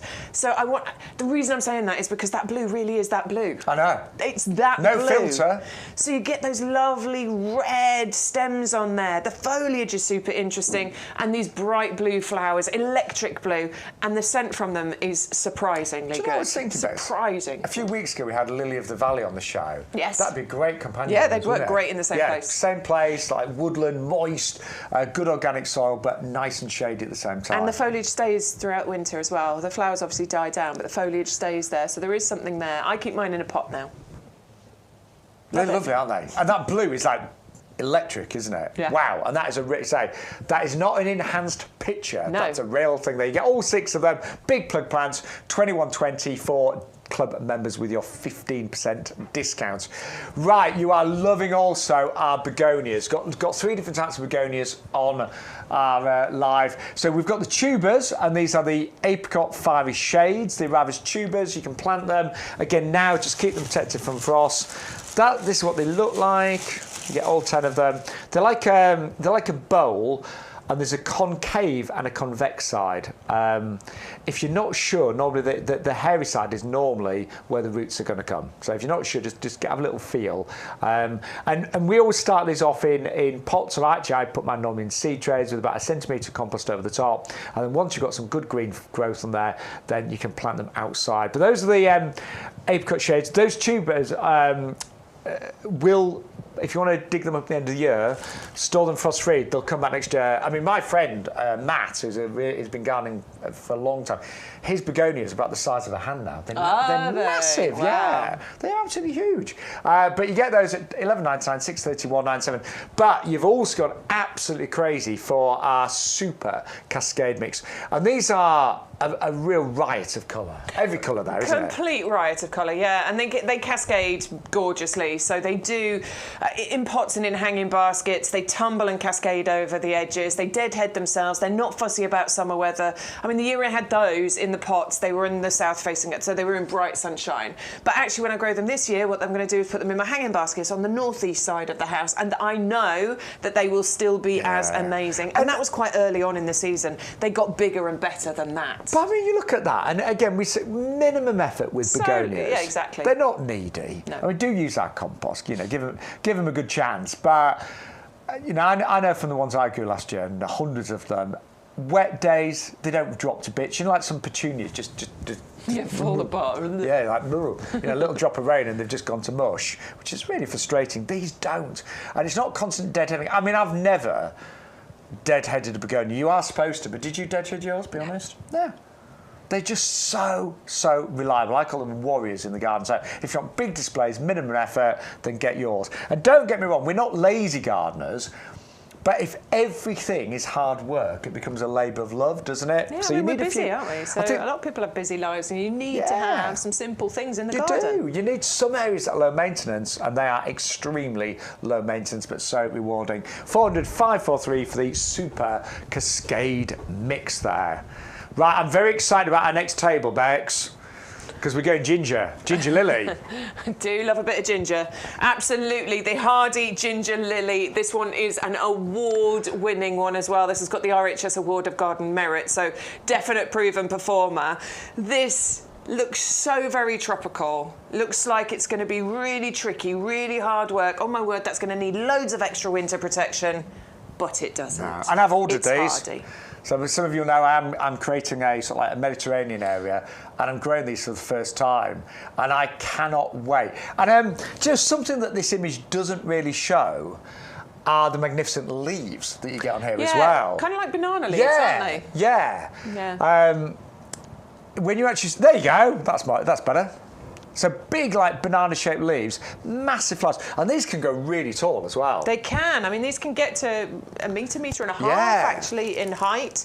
The flowers can appear between July and October, so you've actually got a sort of half-decent flowering season on these. They're fast-growing. They can get to that full size in one season as well. But that I find quite incredible. Yeah. I love these sort of tropical-looking plants because they do seem to grow quite quickly, don't they? I'm so excited about growing this. Yeah, you should be. I really, really am. I did try last year, but I knew it at the time. They want free draining soil. I stuck it in my clay soil. Of course, it didn't do anything.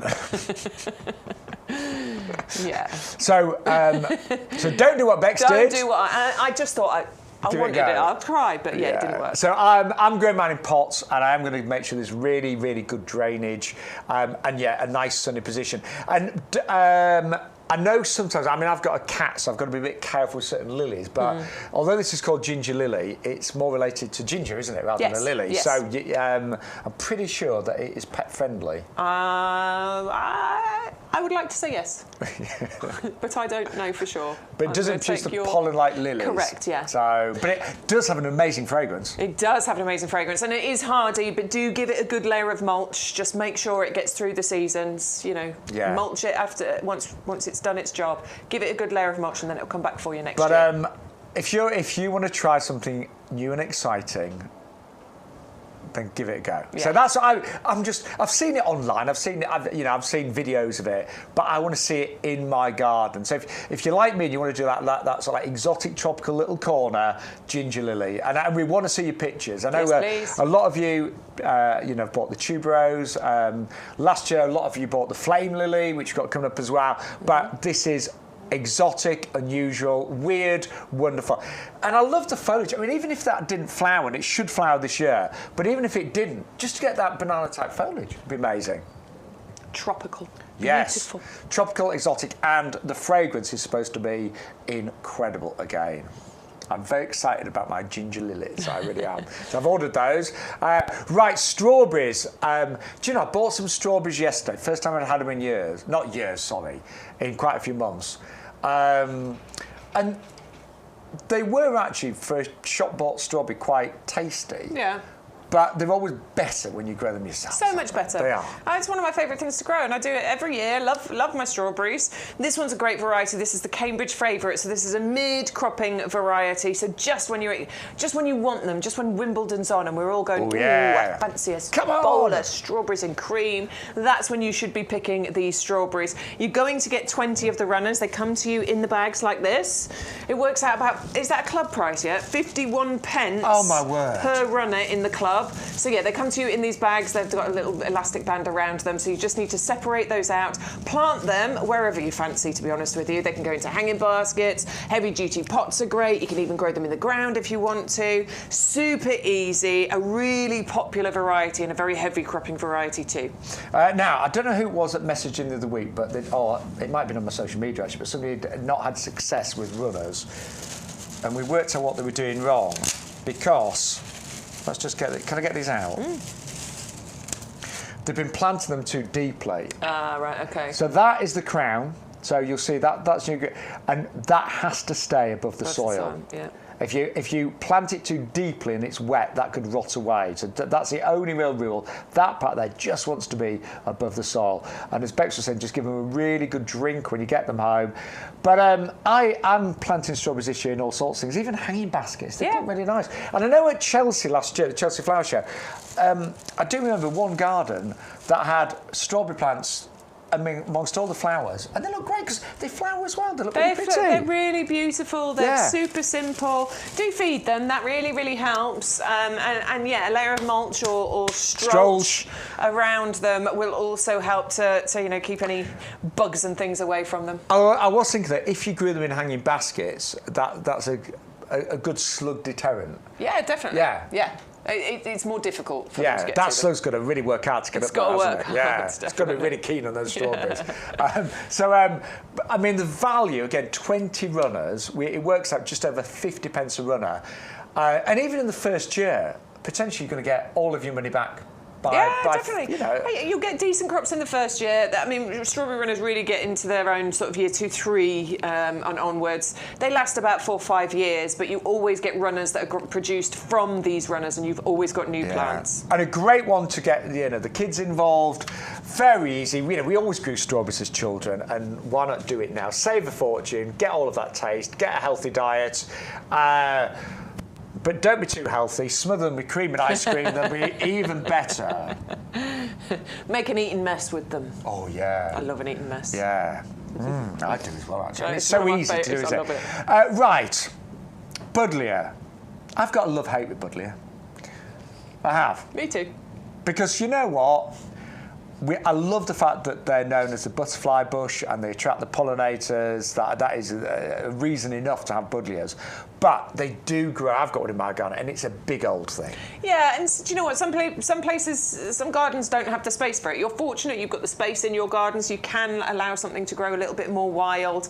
But some of us don't have the space for that, and this is why this collection is going to work really nicely, because this is the perfectly It is. The perfectly formed and compact variety. So you're going to get all 3 of them in the colours that you can see here, but these are only going to get to maybe about 80, 90 centimetres. I mean, that for Buddleja is That's really compact. amazing. So I love these. Say, the traditional varieties I've got love-hate with, love those. You could even grow these in pots, I think, couldn't you? Yeah, of a course. decent-sized pot, but you could even grow these in pots as well. But, I mean, to actually have a compact Buddleja that's been bred to stay about 80 centimetres or so, and to get the different colours as well, that really appeals to me. Yeah. Because we get a bit sick of the purple, don't we? Yeah, but you're going to get, is it the pink and the white? Yeah. Yes. I think it's the pink and the white ones you're going to get as well. So it'll be the purple, the pink and the white varieties. And those are just going to work really nicely together. I think they're fabulous, don't you? Love it. And you're still going to have that butterfly paradise in your garden without a plant that's completely taking over. 3 of those 9 centimetre pots, and we put a £10 saving on there, plus you're getting your 15% discount. I mean, that's working out again, about $5.66 a Buddleja. Amazing. And they do establish really quickly. They're easy to grow, nice sunny spot, well done, but it's pretty hard to kill a Buddleja. Really hard. It really is. I mean, it's doable, but really difficult. But you've got to really try. But they are the say butterfly candy variety, and the main thing is you get 3 colours, but they're compact. They're not going to go big and straggly. Right, we have got Agapanthus popping purple coming next. My nemesis. Not this year. Yeah. This year I'm getting Agapanthus black. This year it's happening, okay.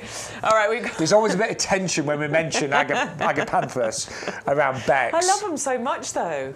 I do. I love Agapanthus flowers. They're so vibrant, so beautiful. And this one I really do like, the poppin' purple. But this is actually a reblooming variety, but also a compact variety as well. So most Agapanthus, they'll flower for, a couple of months. You'll get the flowers coming through. But these will rebloom. So you're talking June, July, August, and into September as well. That is quite major, actually. It is. Yeah. It is, and they don't get too big. They only get to about 60 centimetres. A lot of varieties, you get one lot, and that's it, flowers. No, you can get a reblooming with this one.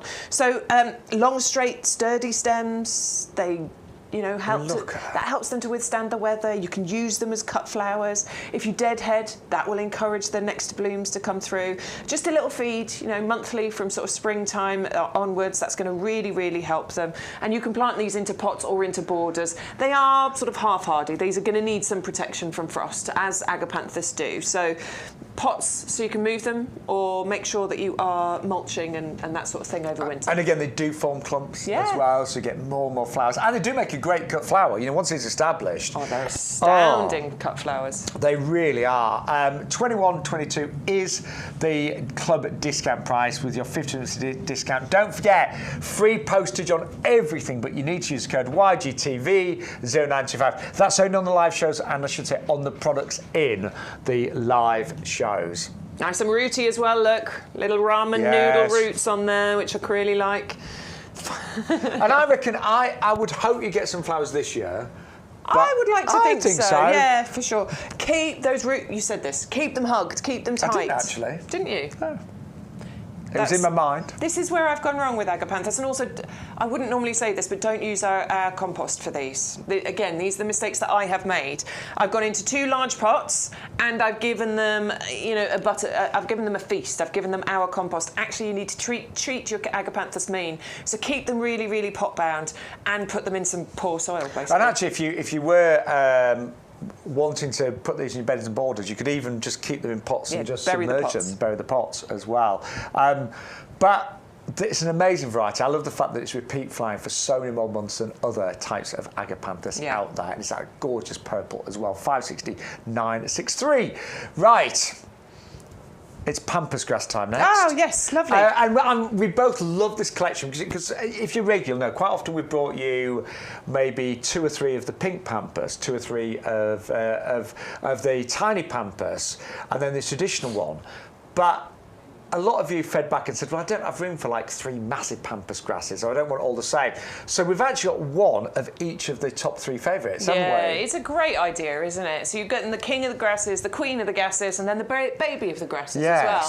I love the little one that you can see up in this corner here, the tiny Pampa. This only gets to about 60 by 60 centimetres, so it's very much like the king of the grasses down here, but just on a smaller scale. So it means you could happily grow this in pots or in smaller gardens, but the fact that you're then getting the pink included in there as well, you've just got the whole variety. So you could argue you've got the king, the queen, and the prince here, haven't you?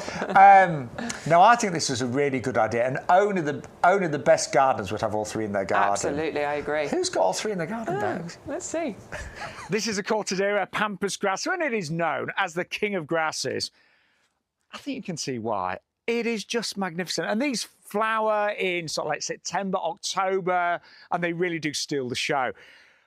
And I just find this incredibly beautiful. I just think it is breathtaking. And all it needs, it likes a nice sunny position. This gets sun virtually all day long. The sun comes from over there and it gets it pretty much till the sun sets over there. And it likes a well-drained soil, and that is pretty much it. They are fast-growing. They do need space. I mean, this is a king of grasses, so it likes space. What I've done is I've actually grown it against the patio, so it can only go this way. It's not going to be too invasive. But it's hard to believe 4 years ago it lived in a pot like this from YouGarden. Now, I have got one, a pink one, that I've just planted over here. It's been in there about a year. Do you want to come and see it? Come on. So that Pampas there, remember, is 4 years old. This one is a pink Pampas. In fact, this is the... I've still got the pot. I've just found it in the greenhouse. So that was in this pot about a year ago. And look, it's incredible, isn't it? In 12 months. It hasn't flowered this year, but next year that definitely will. Now, if you're thinking, oh, I love the look of those, but I don't have the space, Shaun, you're a bit worried they're going to take over, just come down here because we also have the tiny Pampa. And it is exactly the same, but it is just a miniature version. I'll be honest, I think that's slightly lost there, so I might transfer that to a pot because that would look lovely in a pot as well. So whatever Pampas you're looking for, YouGarden have got you covered. I think that pink Pampas, I planted last year, I think it's going to flower this year. That's exciting. It is, isn't it? So love that collection, something for absolutely everybody. And Pampas grasses, I mean, you saw that when they are in full bloom, and that's normally sort of like the end of summer creeping into autumn. They are amazing. They are beautiful. They're spectacular. And you can dry them, of course, and bring them inside as well. 561320. If you have just joined us, a very, very good morning with myself, Shaun Ryan, the lovely Bex Edwards. Good morning. Stu is through there. He's kind of like trying to keep us in control, isn't he? I know. Yeah. He got mad at us before. He says it's really not working today. No one's listening to me. I do sometimes feel like we're like the 2 naughty school kids, don't you? Playing up. But we'd love you to be part of the live stream. So if you've got any pictures you want to share, any messages, it's ygtv@yougarden.com. And you can chat live on Facebook and YouTube as well. Right, we're going to move on to some of the really popular tropical items. We've got a few I'm just scrolling back to Jay's allotment. He says, my Calamondin is permanently out in my unheated polytunnel and never seems to be without fruit. It's a fantastic hardy citrus. I love getting those messages. It's lovely when you do share your own experiences. Yeah. So, I mean, we're always going to recommend give it a bit of extra winter protection, bring it into a cooler room, but Jay's saying he's having great success with this. And you're in London though, aren't you? So it's a bit milder down there. We'll tell you more about this in a second, but it's absolutely flying. It is brand new. It's been brought to us from a top grower in Sicily, and the club price, this is what you're going to get, laden with fruit, bountiful, I think was the word you used. Bountiful, Bountiful and beautiful. £25.49 delivered free. I mean, I think £60 in a nursery any day of the week. Absolutely. I really do. Goodbye, Neil. He's got to disappear. Neil! Where's he going? Oh, Neil's got to go to a funeral. Sorry about that. Neil. We'll catch up the show later. Thank you for and watching, Olwen Neil. has to go to a dentist appointment, so she says she'll see us all on Sunday. Bye, Olwen. Sounds like everyone's got a great day. Dentist. Oh, I've been there a few times recently. Right. Can we talk Calamondin then? Because when we first saw these, they only arrived about 10 days ago. We could not believe the quality and the price. I'm not being funny, you would never expect to get a Calamondin that looks as good as this, laden with fruit, for £25.49 for club members. That to me is just beautiful, isn't it? It is beautiful. I love that we're bringing these with fruits on now. We've got a citrus range that are this big and this mature, but they don't have the fruits on at the moment. No. What I really like about the fact that we've got these is that you've got peace of mind. Obviously, when you get that citrus, you're like, when's it going to flower? Am I going to get fruits? When's it going to happen? How long do I have to wait? You don't have to wait with these. They're already there. And I was thinking, some of our citrus without fruits are actually going to take a year or so to produce full-size fruits. Potentially, well, absolutely, to produce the full-size fruits, So to get this delivered, already coming through, and these are all edible. The Calamondin, you do need to peel. But I think it's a cross between a grapefruit and an orange. Yeah, from the flavour. There's a little bit of a kick to it. Yeah. Maybe not as sweet as some other oranges, but absolutely delicious. But you could use these in colouring uses, of course, and drinks. You could make drinks with it. You could do your marmalades. I think you could even use little bits of the fruit in like your summer salads and things. It's incredible. Yeah, I like that idea, using them with things like pomegranate seeds. Yeah, definitely. Right, let's talk about care with these, because we want you obviously to have these for many, many years, and there's a few golden rules. So we're going to start with inside in the winter. So from about October, end of September, October, right the way through to March, inside, and we're going to say a coolish room, but with lots of light. So if you've got an unheated conservatory like you have, indeed, I'd love it there, wouldn't it? Yeah, or a nice little porchway, that's inside covered. the front door. If you've got maybe a heated greenhouse, a polytunnel, I know not many of you will have those, but it just needs to be protected from frost and in a nice bright room in the winter. I tell you what I would invest in. What? Is our citrus feed. Oh, yes. You might want to have a little look for that. Unfortunately, we don't have it on the actual live today, but it will be on the website. Maybe we can get it added to a show in the future. But yes, citrus feed, really important. They're quite hungry and they need a lot of watering in spring and summertime. But they do. And this is specially formulated as well for citrus. But they can be outside in the summertime. As Bex was saying, keep them well fed with the citrus food during the summer months. The blossom, and there's also blossom coming on some of these, the fragrance is incredible. There's flowers coming here. Yeah. But honestly, they are absolutely flying. The price is amazing. Do you know what I'm thinking? What a wonderful, maybe Mother's Day gift as well. Oh, yeah. Yeah, 30th of March. Why not? Your kids know that, by the way, Bex. Of course they do. Yeah. They're all over it. Hubby will remind them, won't he? Don't forget, it's Mother's Day. You've got to look after your mum on the 30th of March. But they would be a great birthday gift, but treat yourself today as well. But grab them now, because with your club discount, 25.49 free delivery. I would say £60 in a nursery any single day of the week. I got a great one next. This is the Volcano palm.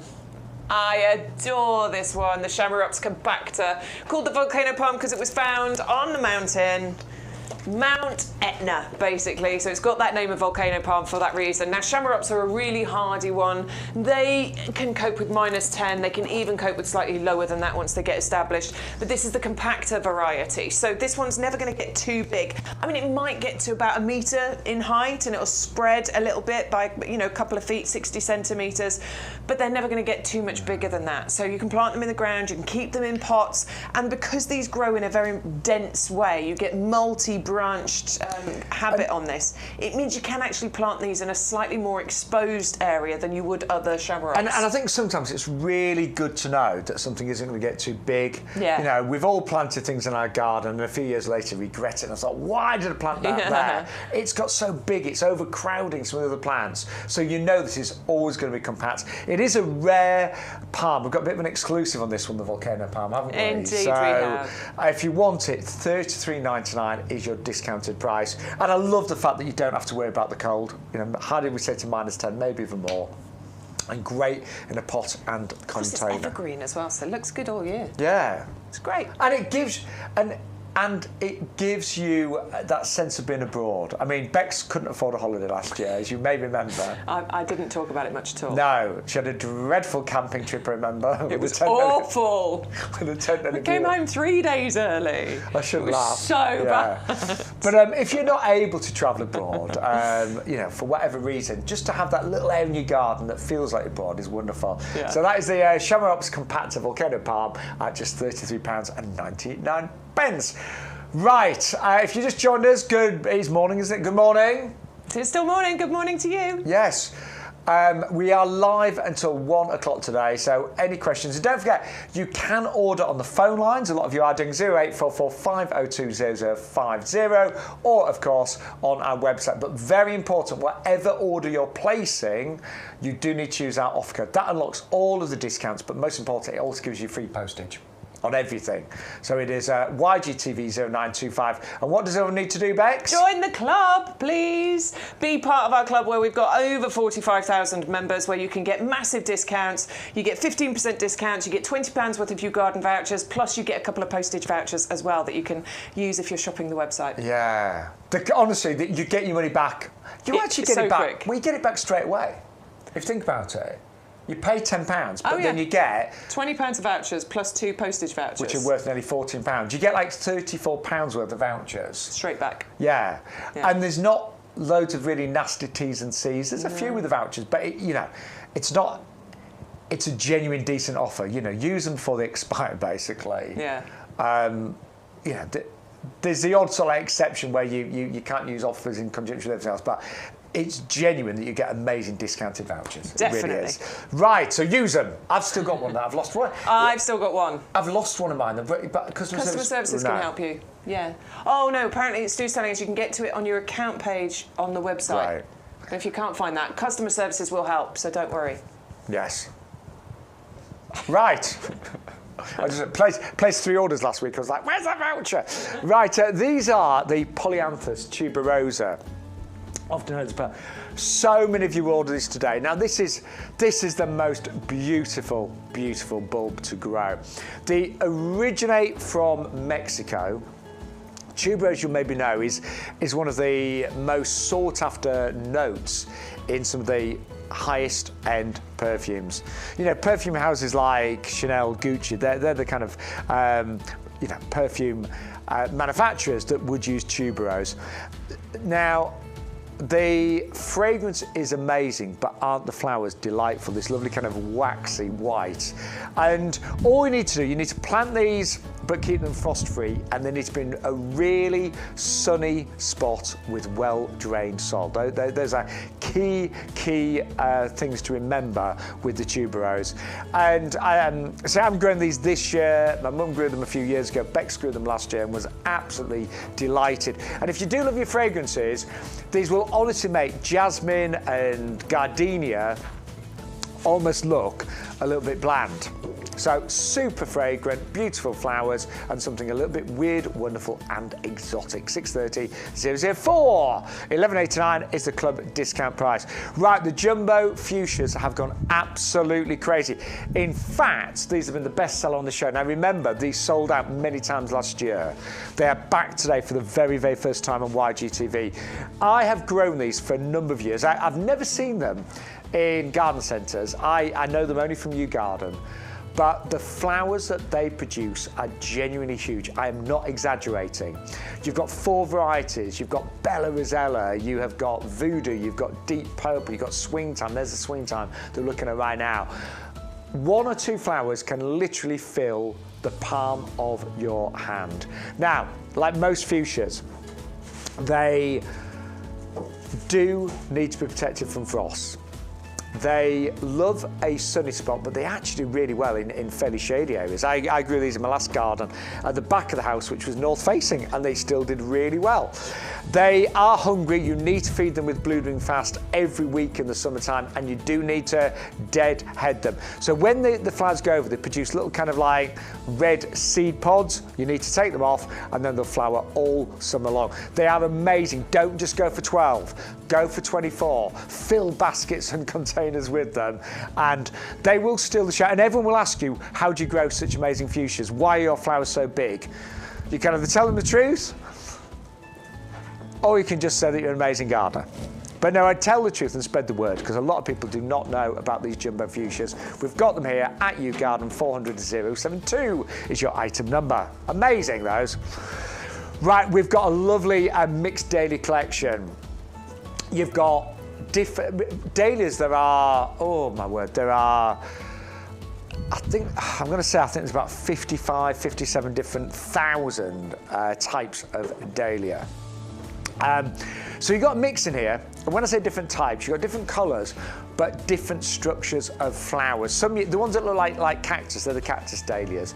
The ones that look a bit, the one that is sort of in the middle there is like more like an anemone dahlia. You've got water lilies, you've got all sorts in there, but it's a mixture of different shapes and size dahlias with different colours as well.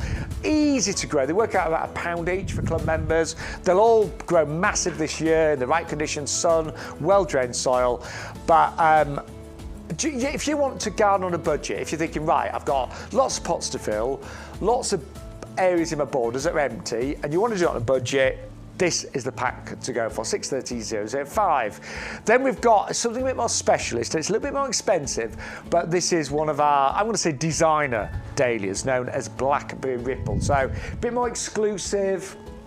You get 3 that are going to be exactly the same, but absolutely beautiful blackberry coloured flowers with these gorgeous markings on them. 630-314 and just £11.04 for club members at £12.99 if you're not. And then we've got lots of different types of begonias. And you love these. These are non-stop. I think these are a bit fuller than some of the other varieties out there. And they're called non-stop because they will not give up on you. They will not stop flowering all summer long until the very, very first frost. And it is a lovely colour palette on here. You've got pinks, you've got peaches, you've got reds, you've got yellows. Lovely foliage on begonias rather as well. So really full and rich. And what I can honestly say about begonias, they are warriors in the garden. They are easy to grow. They are reliable. They don't fall to pieces when it rains. They don't worry if it's a little bit dull. They don't worry if it's full sunshine. They are absolutely brilliant, and they don't need constant deadheading either. 400-085 for the begonia non-stop, and they will arrive as plug plants. Again, you need to protect them from the frost, but we're heading into March, so just keep your eye on the temperature. 16.99, 400-085. Also in our begonia range, we have got the Super Cascade. You get 12 plants for $14.99. And these trail, so the Cascade, they tumble over the sides of pots and hanging baskets. Same thing there, they flower all summer long. They give you big, bountiful, beautiful displays, and they are only $14.99. Not fragrant. Most begonias are not really known for the fragrance. We do have certain varieties that are, but what they lack in fragrance, they totally make up in their performance and their colour and their big, beautiful displays. 400-543 for the Super Cascade mix there. And then we've also got the fiery apricot shades. Now the difference with these arrive as tubers. So you can either buy begonias as plug plants, or you can buy them as tubers. And tubers, very similar to bulbs. I won't get too complicated, but treat them like a bulb. Don't plant these too deeply. I tend to just put about 1 centimetre of compost over the top of mine. Start them off frost-free, and when they've started to get all the nice green shoots and the foliage is coming through and there's no danger of frost, you can pot them outside in your beds, borders and containers as well. 631.97, which is £11.99. And then something that I've ordered, I placed my order last week for these, and these are the hardy ginger lily. I've never grown them. I have seen them. and they are magnificent. They grow really quite tall. You can get like 1 meter's height on here. They've got banana type leaves. I think, yeah, there you go. So you can see they're almost like if you look at the foliage, you'd think that was maybe a banana plant. Technically, they're more related to ginger rather than a lily, but you still get absolutely incredible fragrance on these. I mean, really, really great fragrance. I just think they're exotic, they're weird, they're wonderful, they're extraordinary, and my order is on its way. So I hope you're going to join me on my hardy ginger lily journey. And for the best of my knowledge, I'm pretty sure those are cat friendly as well. So if some of the cat normally grow lilies, then as I said, that could be a great, great alternative. 660003. Now we have got coming up next the most beautiful wisteria. But if you're thinking, I don't have the space for a wisteria, sorry, that was a big glug of my drink there. I wasn't sure you were ready, Bex. I can't win. What? Either we're in the wrong place or we're in the right I know. place. I'm going to apologise. I'm sorry, sir. Sorry, sir. Sorry, sir. When you're in the potting shed, for 3 hours. You need to keep well fed and watered, don't you, Bex? You do. So the truth is, I was glugging away at my water. And I was eating nuts. Yes. So apologies at home. We lacked a bit of professionalism there. We're having a good time, though. We are. Do you know what? I mean, jokes apart, we do see you as friends and family. And I think when you are with friends and family, maybe you feel relaxed. You lose some of the airs and graces. Yes. Why not? So apologies at home, but we do see you as friends and family. And I know a lot of you watching us on your telly, on your tablets, your phones right now. Right, we're going to talk about Wisteria Amethyst Falls. And we both love wisteria, but you might be thinking, well, I don't have the space to grow wisteria. And also, you may know that certain types of wisteria, the traditional varieties, they can take years to actually flower, can't they? Well, they can take 5, 7 years. Yeah. There's some varieties that can even take way longer than that, 10, 15 years to actually flower. So this is why a lot of people won't grow wisteria from cuttings or things, because it takes such a long time. We've got the answer for you. This is Wisteria Amethyst Falls. It's a brilliant variety that we guarantee will flower in its first year. I mean, that is amazing. That is amazing. And I've actually grown this one, and it did flower in its first year, and I'm now in year 3 or 4 with it, and it is flowering for me every single year, and I love it so much. It's easy, it's beautiful, and it stays nice and compact in its first few years as well, though after that it can then be pruned to keep it compact. I've got mine in my tower pot. As I say, I'm in year 3 and 4, at the 3 or 4, I can't remember, and I just prune it twice a year. I do it once in summertime and I do it once in winter time, and at the moment, yeah, it's more than happily staying within that tower pot. And actually, I was amazed when I saw yours after its first year, because it covered the tower pot, didn't it? It did, yeah. Honestly, it's already big, mine actually, was isn't it? smaller. So when I got the Wisteria Amethyst Falls, it was about this big. And it's still covered And the tower within pot. that one season, it's behind you there.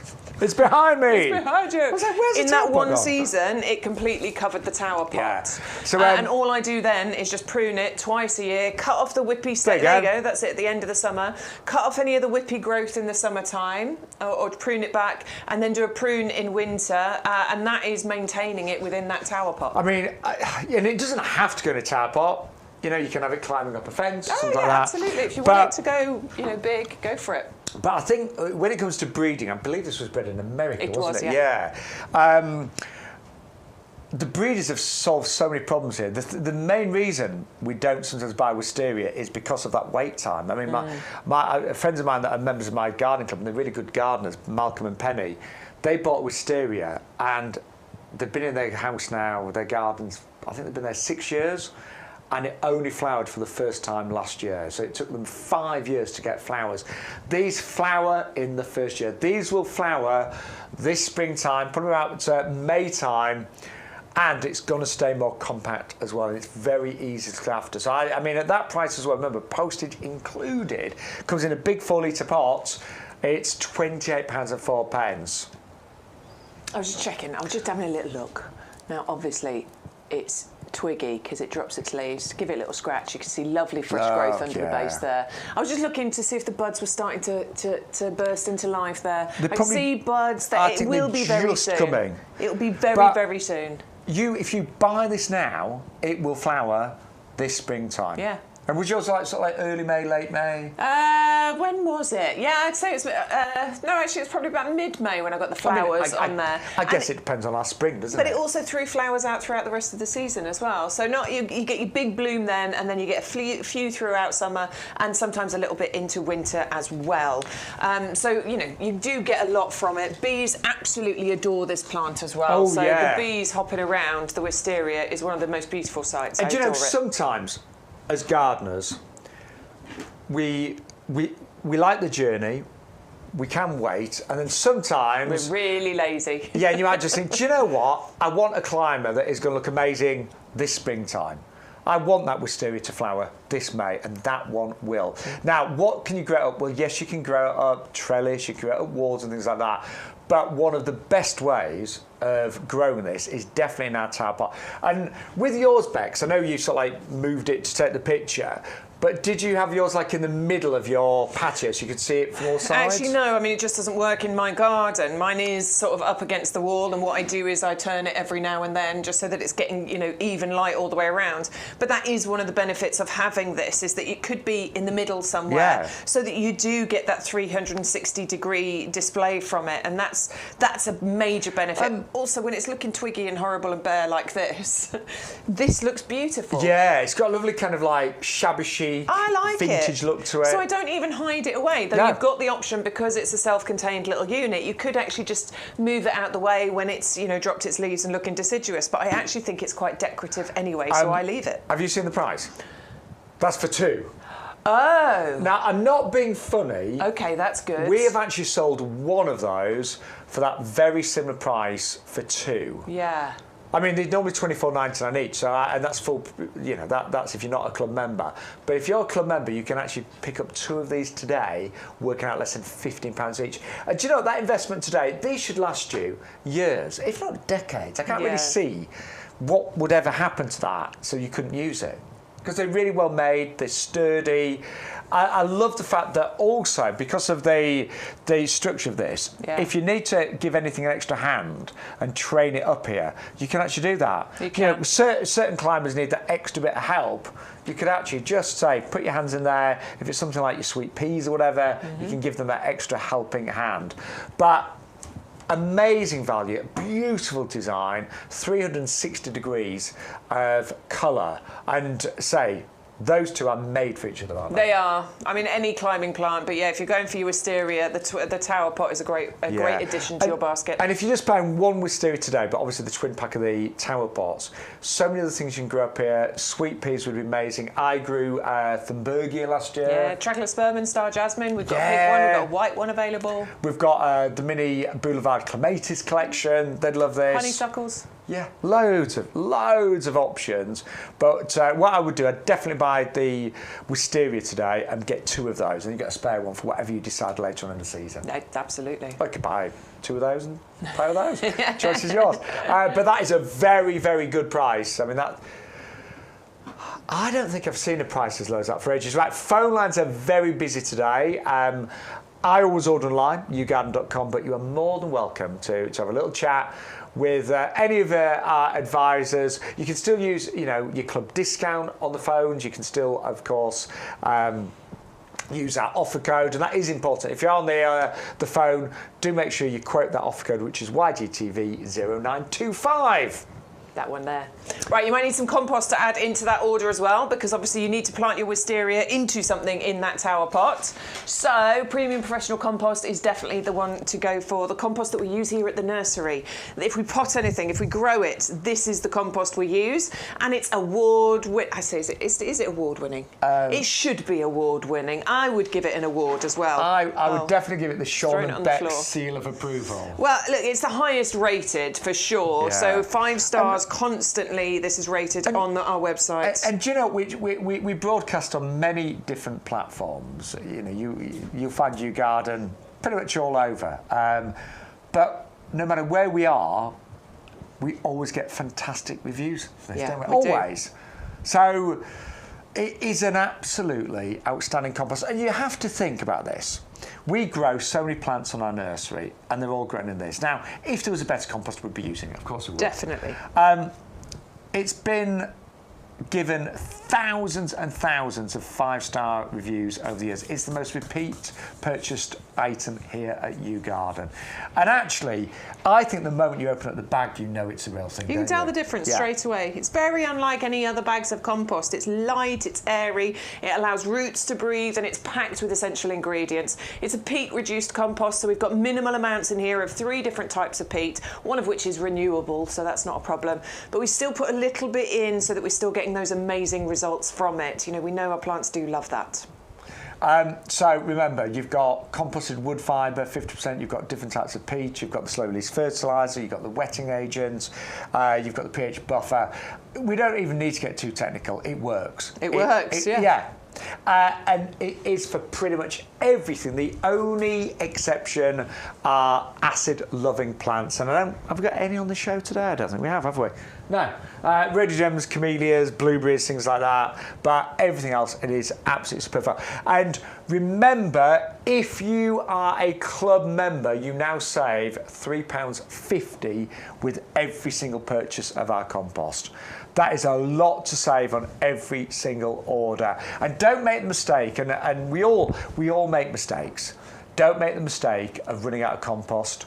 There's nothing worse than planning a day in the garden, thinking, right, I'm going to crack on, I've got all of those plants to put in my beds and borders, I'm going to repot that, I'm going to sow those seeds, I'm going to put my fuchsias, my giant fuchsias, in my pots ready for summer, and you run out of compost. And then you either decide to stop working and wait till your next order comes through, or you get in the car, go to a garden centre, buy something that's inferior and not get the results. So stock up today. Get that big saving. And I'm a bit weird because the price actually went up and then it went down again. Yeah. And we still haven't got to the bottom of it.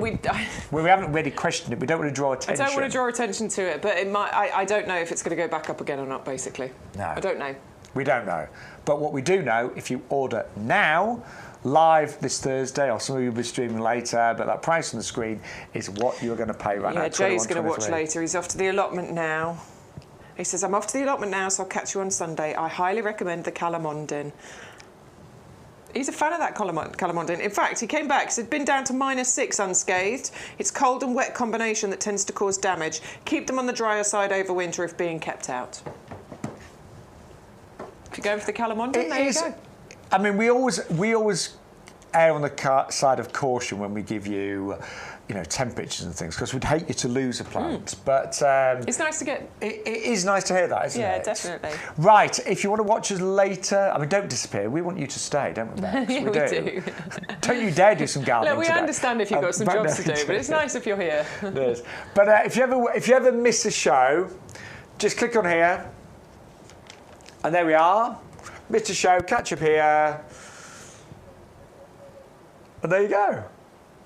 Oh, Bex, I've got something to tell you. I've just remembered. I've just seen it because we were wearing a jumper on there. Yeah. Yeah. There you are. with our lovely Adam. Adam's with you this Sunday, He's back on isn't Sunday, it? yeah.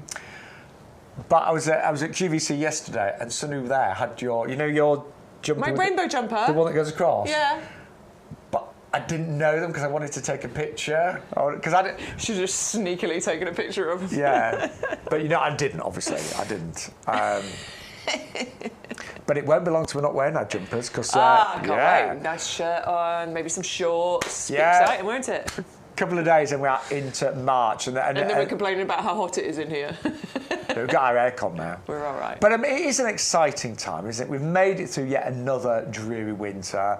We are heading into March, and that is the time. And we've noticed it here on the nursery. We had a wander around the other day.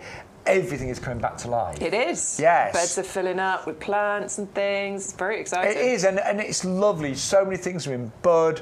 So many things are greening up. The days are getting longer. You really notice that. It's now light when you wake up. And say, on an evening, it's kind of light. I think light's around about 6 o'clock now. Oh, isn't it? that's the best bit. Yeah. So it's getting lighter in the evenings. Loads of really kind of exciting things to look forward to. And here at YouGarden, we do believe that gardening is for everybody. You know, whatever type of garden you've got, whatever knowledge you've got, you might be new to gardening, you might be quite experienced, doesn't matter, we are here for you. And what I love about YouGarden is a wide selection. And we've got a lot of kind of what I'd say, a lot of favourites, a lot of plants that I tried and tested, staples in your garden. Lots of our plants have got the RHS Award of Garden Merit, but we've also got some weird, wacky, wonderful, exciting things, haven't we? Definitely. Including the Polyanthus tuberose. Oh, I love this one so much. Look at this. Absolutely adore this one. Apparently you're all taking my advice on this one. I believe that means you're adding it to your basket, which I think is a great idea. Well, I've taken your advice. Honestly, it was a wonderful thing to grow. I was so proud when I got these flowers to come up last year, and actually it was pretty simple to do. Now, I started mine off in early March last year. Now, I'll let you know what I think I did right and what I think I did wrong, because they didn't all come up. So I'm going to put that one out there now. Now, I think that it was too cold in my conservatory. That's my hypothesis that I'm working on. So there was a few that didn't come up. As I say, I think it's just because it was a little bit too cold. So bear that in mind, okay? But you can start them off in about early March time. Plant them with the neck of the bulb just poking out the top of the, the pot surface. Tiny bit of water just to get them going, and then you should start to see them greening up, and then you'll see those lovely shoots coming. You plant them out once the frost has passed, and this is all about getting late season colour and fragrance, because the fragrance from this, I think it's the most fragrant. And listen, we bring you Sarcococca, we bring you Gardenia, we bring you Daphnes, and those are amazing fragrances. They are super strong. But this one for me was just that step up from the other ones. I think it's fair to say from everything that I know, my mum did grow these quite a few years ago. I'll be honest, she left hers out, so they didn't survive the winter. Right. Which you shouldn't do. They do need that protection from the frost. But I do remember the fragrance being absolutely amazing. So you can start them off right now, but you would want to start them off inside. And then when they're outside, a really bright sunny. They want to right bake. in front of my Trachlospermum there as well. Just saw a Trachlospermum flower. And so what a fragrance. I would say. Lovely combo. God, you never want to leave that area of the garden, would lovely. you? But what I love about working here, you know, every season we both try different things. Like last year, I went crazy as ever with the giant fuchsias. You haven't grown those, but you're growing those this year. I'm going to do it this year. I haven't grown these, but I have ordered these and I am growing them this year because I'm doing a weird and wacky section in my garden, like lots of unusual things. But I can't wait. I can't wait for that journey. The stock has literally just come in and it is all going out right now. And you've got to bear in mind, you know, we do broadcast on all the different platforms. So if you want to get these while we've actually got stock, get them in your basket and all that. And don't worry, you know, you can always come back and place another order because postage is free now. Previously, you'd have to put together a big basket to get free postage. Doesn't matter now. So get them in your basket now. Even if you've got to nip off in the next few minutes, order them now. And you can always come back and order some of the things a little bit later on. Yeah, definitely. But try not to leave us. We want you to stay. We're live till 1 o'clock, aren't we? We are indeed. So we've got another, 40 minutes or so to be with you. So plenty of time. Yeah. And actually, if anyone else has grown the Polyanthus tuberose, we would love to hear from you, wouldn't we? Yes, please. Right. Grimmy's got to go now. Goodbye, Grimmy. After work on my son's garden. Thank you for your company, Grimmy. We'll see you again on Sunday, hopefully. Grimmy, I come and work on mine. I've got so much to do. Yes, you have. I've got so much to do. And I've got my mum nagging me. Yeah. There's a lot to do at this time of year, but let's embrace it, let's enjoy it, and let's try some new things. Yeah, let's do it. Yes, like the Polyanthus tuberose. In fact, let's look, as many of you as possible, order this because we want to see those pictures in the summertime. Definitely. Sick of seeing my face. Let's see yours. Let's have a little look at the Clematis Montana collection for you. Climbing plants, great for your tower pots, great for covering up structures, fences, trellises, pergolas, archways, those sorts of things. You are going to get 3 varieties in here. It's called Grandiflora, Marjorie and Elizabeth. And these are larger varieties of Clematis. I don't mean larger flowers, I mean that they will grow quite vigorously. You know, these can get up to 4 and 6 metres in height here. So if you want to cover something, this is the way to do it. And they grow very, very quickly. This is what we love about Clematis. In one season, they can grow would they grow 6 metres? Maybe not. Maybe that'll take a couple of years, but they will grow 2-3 metres in that one season. I remember a neighbour of my mum's, she planted one of these, and within about I'd say within about 3 or 4 years, it had literally covered, or it was a fence that had trellis all the way along the top, and it had covered every single panel. Exactly, and that's why we want the clematis in our gardens, don't we? Lovely summer flowering, you know, June, July, you're going to get those wonderful flowers appearing there. The only top tips that we give you really on clematis is the plant wants to be in sun, but the roots want to be in shade. So either, you know, put pots around the bottom where you've planted in the ground, because that will shade the roots, or you can get flat stones to put over where you've planted it. That's really going to help. Yeah, and it does make a big difference. My mum once got me to move a clematis in a pot, and it was in too much sun, and literally within a week or two it let us know. Yeah, you it can was like, tell, can't you? You know, so yeah, shady roots, but the main plant in the sunshine. Right, we have also got a rose that is called Best Mum Ever. And look at now that. Mother's Day is the 30th of March. Yes. So what a perfect Mother's Day gift. It is, isn't it? Isn't it? I really like it because, I mean, we all get, as mothers, we get, you know, bunches of flowers, and I adore them.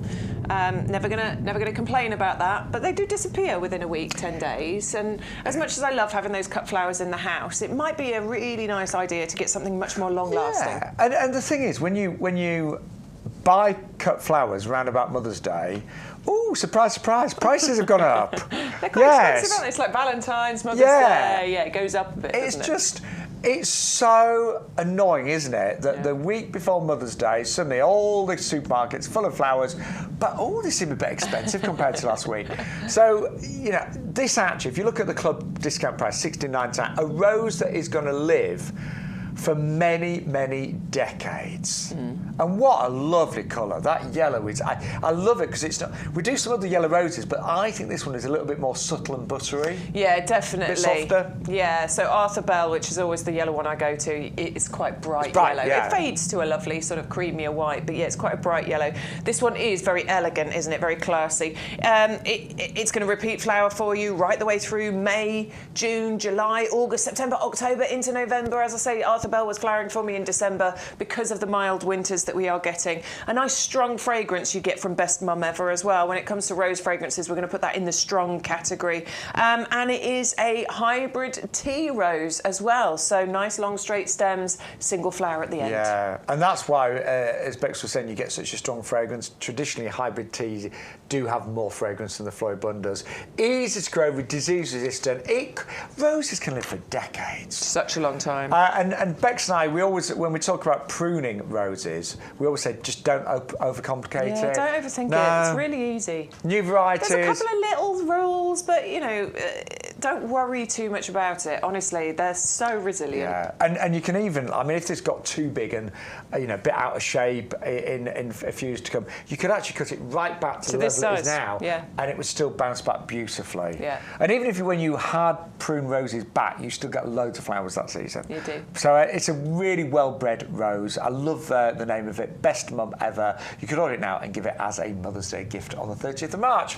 Right, we're going to move on to the Flame Lily. Now, this was one of those big sensations last year, wasn't it? Yeah, it really was. I think it's because it was new, it was exciting, and obviously Shaun's has been talking about us all trying something new and exciting. Do your firm favourites, but of course just add in a few new and exciting things, and loads of your viewers, you actually did do this. So for anybody new that's watching that wasn't with us last year, this one was the sensation, and we got loads of photos from customers that actually grew this and had great success. This is Dingo, this is in Dingo's bar. I know, I mean, that's his bar, but imagine that grown in a bar outside. I know. I mean, come on. But look how tropical and gorgeous and exotic that looks. And I mean, I love Weird and Wonderful, but they really are like balls of fire just hanging in the air, aren't they? I like how they're shaped like this, and then as the flower sort of ages, the petals reflex back the other direction and sort of curl underneath the flower as well. I mean, this is what I love about YouGarden. We've had so many weird and wonderful plants, as well as all of your favourites and the traditional plants as well. So you get 3 tubers, 11.99. Did you start yours off in the airing cupboard, Bex? No, but you can, and I think that might help. So they're these long sausage-shaped things that you can see here. You plant them that way round, fairly shallow. I wouldn't go too deep. No. I think it took ages for me to see any kind of signs of life. So I put them in just a shallow sort of seed. Well, I say shallow. It was semi-deep actually, and I put them on the windowsill in the conservatory. It took weeks before I saw any kind of growth coming. It sort of comes from one of the ends. And you kept poking. I did keep poking. I actually don't do that at home. I did actually sort of dig one up and have a little look, and I was like, oh, there is growth. It's fine. Quickly put it back in again. I used to do that as a child, taking cuttings. Quick, have a look. But then growth started to come up, and I from all 3 tubers, I actually got that growth coming up. They do need protection from frost, so don't plant them outside. Great one actually for the tower pot. Perfect one for the tower pot. That's what I grew in mine in. I put all 3 tubers in the same tower pot. Multiple flowers. I mean, Grimmy did a much... Was it Grimmy? Dingo. It was Dingo's bar. Sorry. Yeah. I always mix Grimmy and Dingo up. Sorry. Dingo's bar. Dingo did much better with his. He had flowers much later than I did. I think keeping on top of the deadheading will certainly help to keep those flowers going. And I guess in his bar, it's got really good protection as well. I mean, I found them pretty simple. Just give them that extra protection from frost. Do deadhead them. Hopefully they're going to come back for me this year. I've kept them protected over the winter. They've been in my conservatory. I'll start watering them soon. Fingers crossed I see lovely new shoots coming from those. This should be bigger and even better. Hopefully. But again, if you're on our sort of like journey of just trying to find, grow a few new things, because it is exciting when you go somewhere for the first time and you don't quite know what's going to happen. It is rather wonderful, isn't it? I love it, and those are beautiful, aren't they? Really and exotic. How long did each flower last? Would you say, Bex? I'd say you get a good. You probably get up to 2 weeks actually from each flower. Yeah. And they are big as well. I remember I did see these. Yeah, they're like hand-sized. At the Chelsea Fire Show. Yeah, they're big, aren't they? They're big. Yeah. They're just... My son said they look like hearts, which I thought was really cute. They look I love all... When you look at all the stamens and stuff, they're amazing, aren't they? Brilliant. Love it. Anyway, bestseller, one of the bestsellers last year. We have got them back today, $11.99 with postage included. You would have paid postage last year, don't forget. And then something that I'm growing this year, I've ordered the Tuberose and the ginger lily. What did you say, Stu? A moustache. I've got a moustache if I shave this off. Moustaches are back in, have you noticed? I know. Yes. I know. You need to go moustache, Stu. Be on trend. It's all right. I've already got one. This one. So I'm growing this year, and I am excited because these grow really big. These can be about a metre in terms of height, and the flowers are renowned again for their fragrance. And their beauty. Look at this. I mean, amazing. Again, another sort of tropical looking flower here. Now, it is winter hardy. I would still give it a good mulch over winter just to make sure, it'll tolerate some frost, but not prolonged periods. So give it a good mulch over winter. But it is, pretty hardy. Happy to be sort of confined. So you can start it off in pots indoors if you want to. Shallow planting is the tips here with the ginger lily. But award winning. It's big. It's impressive. It's got amazing foliage and gorgeous flowers. Yeah. Do you know, I think I bought 2 lots of these. I've got 4 tubers to plant, if I remember rightly. But it should flower this year. Yeah. But the foliage is really nice as well. Big leaves. It can grow to full size in one season. Yeah. If it's happy, it can grow to that full size in the first season, and you will get the flower in the first season. Again, don't you want to see that in your garden? Yes, please. Don't you want to experience it? Definitely. Absolutely. And really, I would say amazing value. Because you can buy these as established plants, but they cost you so much more. 2 tubers, $13.99. Club members, £11.89. 660003. So I cannot, and I've got a good feeling about that. I cannot wait to show you my huge ginger flowering lilies in my garden. I am really excited. I'm really excited about those. And they are, although we were saying, be on the side of caution, give them a bit of protection, they are hardier than the tuberose and the flame lily. Yeah. So they are more hardy than the other 2 weird and wonderful plants that we've got on our live stream today. Right, we're going to go back to a plant that I have grown many, many times, hundreds of them, the Super Cascade Begonia mix. I think out of all the summer bedding that we sold last year, we had more successful pictures of begonias than anything else. Yeah, because they're not fussy. Because they can cope with all that the British weather has to throw at them, whether that's rain or whether that's sun, you know, wind. They can even cope with that. They deadhead themselves. They're dead easy. And their flower displays are amazing. But I actually really like the foliage. I mean, look at those beautiful colours that you get on that foliage. You've got the green on the one side and you've got the burgundy on the other side. Like, they're actually really interesting foliage. The flowers last for ages. They go right the way through. I mean, once these get going in sort of May, June time, they keep going for you all the way through to those first frosts. And to have that from a plant that takes very little time and effort from you, I think is really quite incredible. And at the end of the year, they do produce, because at the moment there's a frost, the leaves will go black.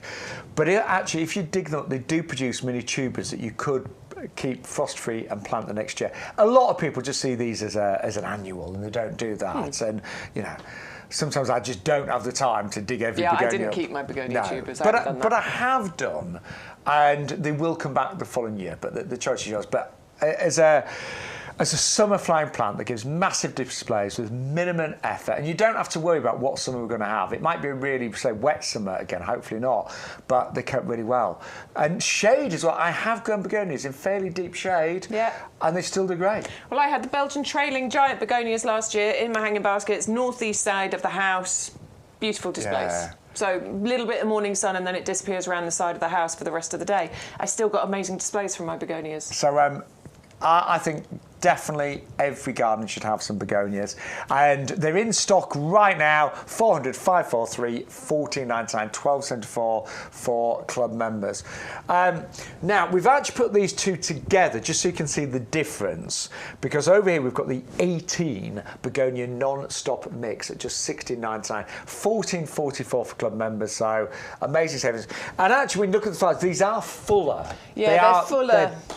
Definitely more sort of ruffled, petalicious flowers that you're getting on here. And I quite like these because these are a little bit more upright, aren't they? So they are. Obviously the cascades, they will cascade over the edges of your pots, but you could potentially put these in the middle of those pots so that you get an even, sort of more rounded display.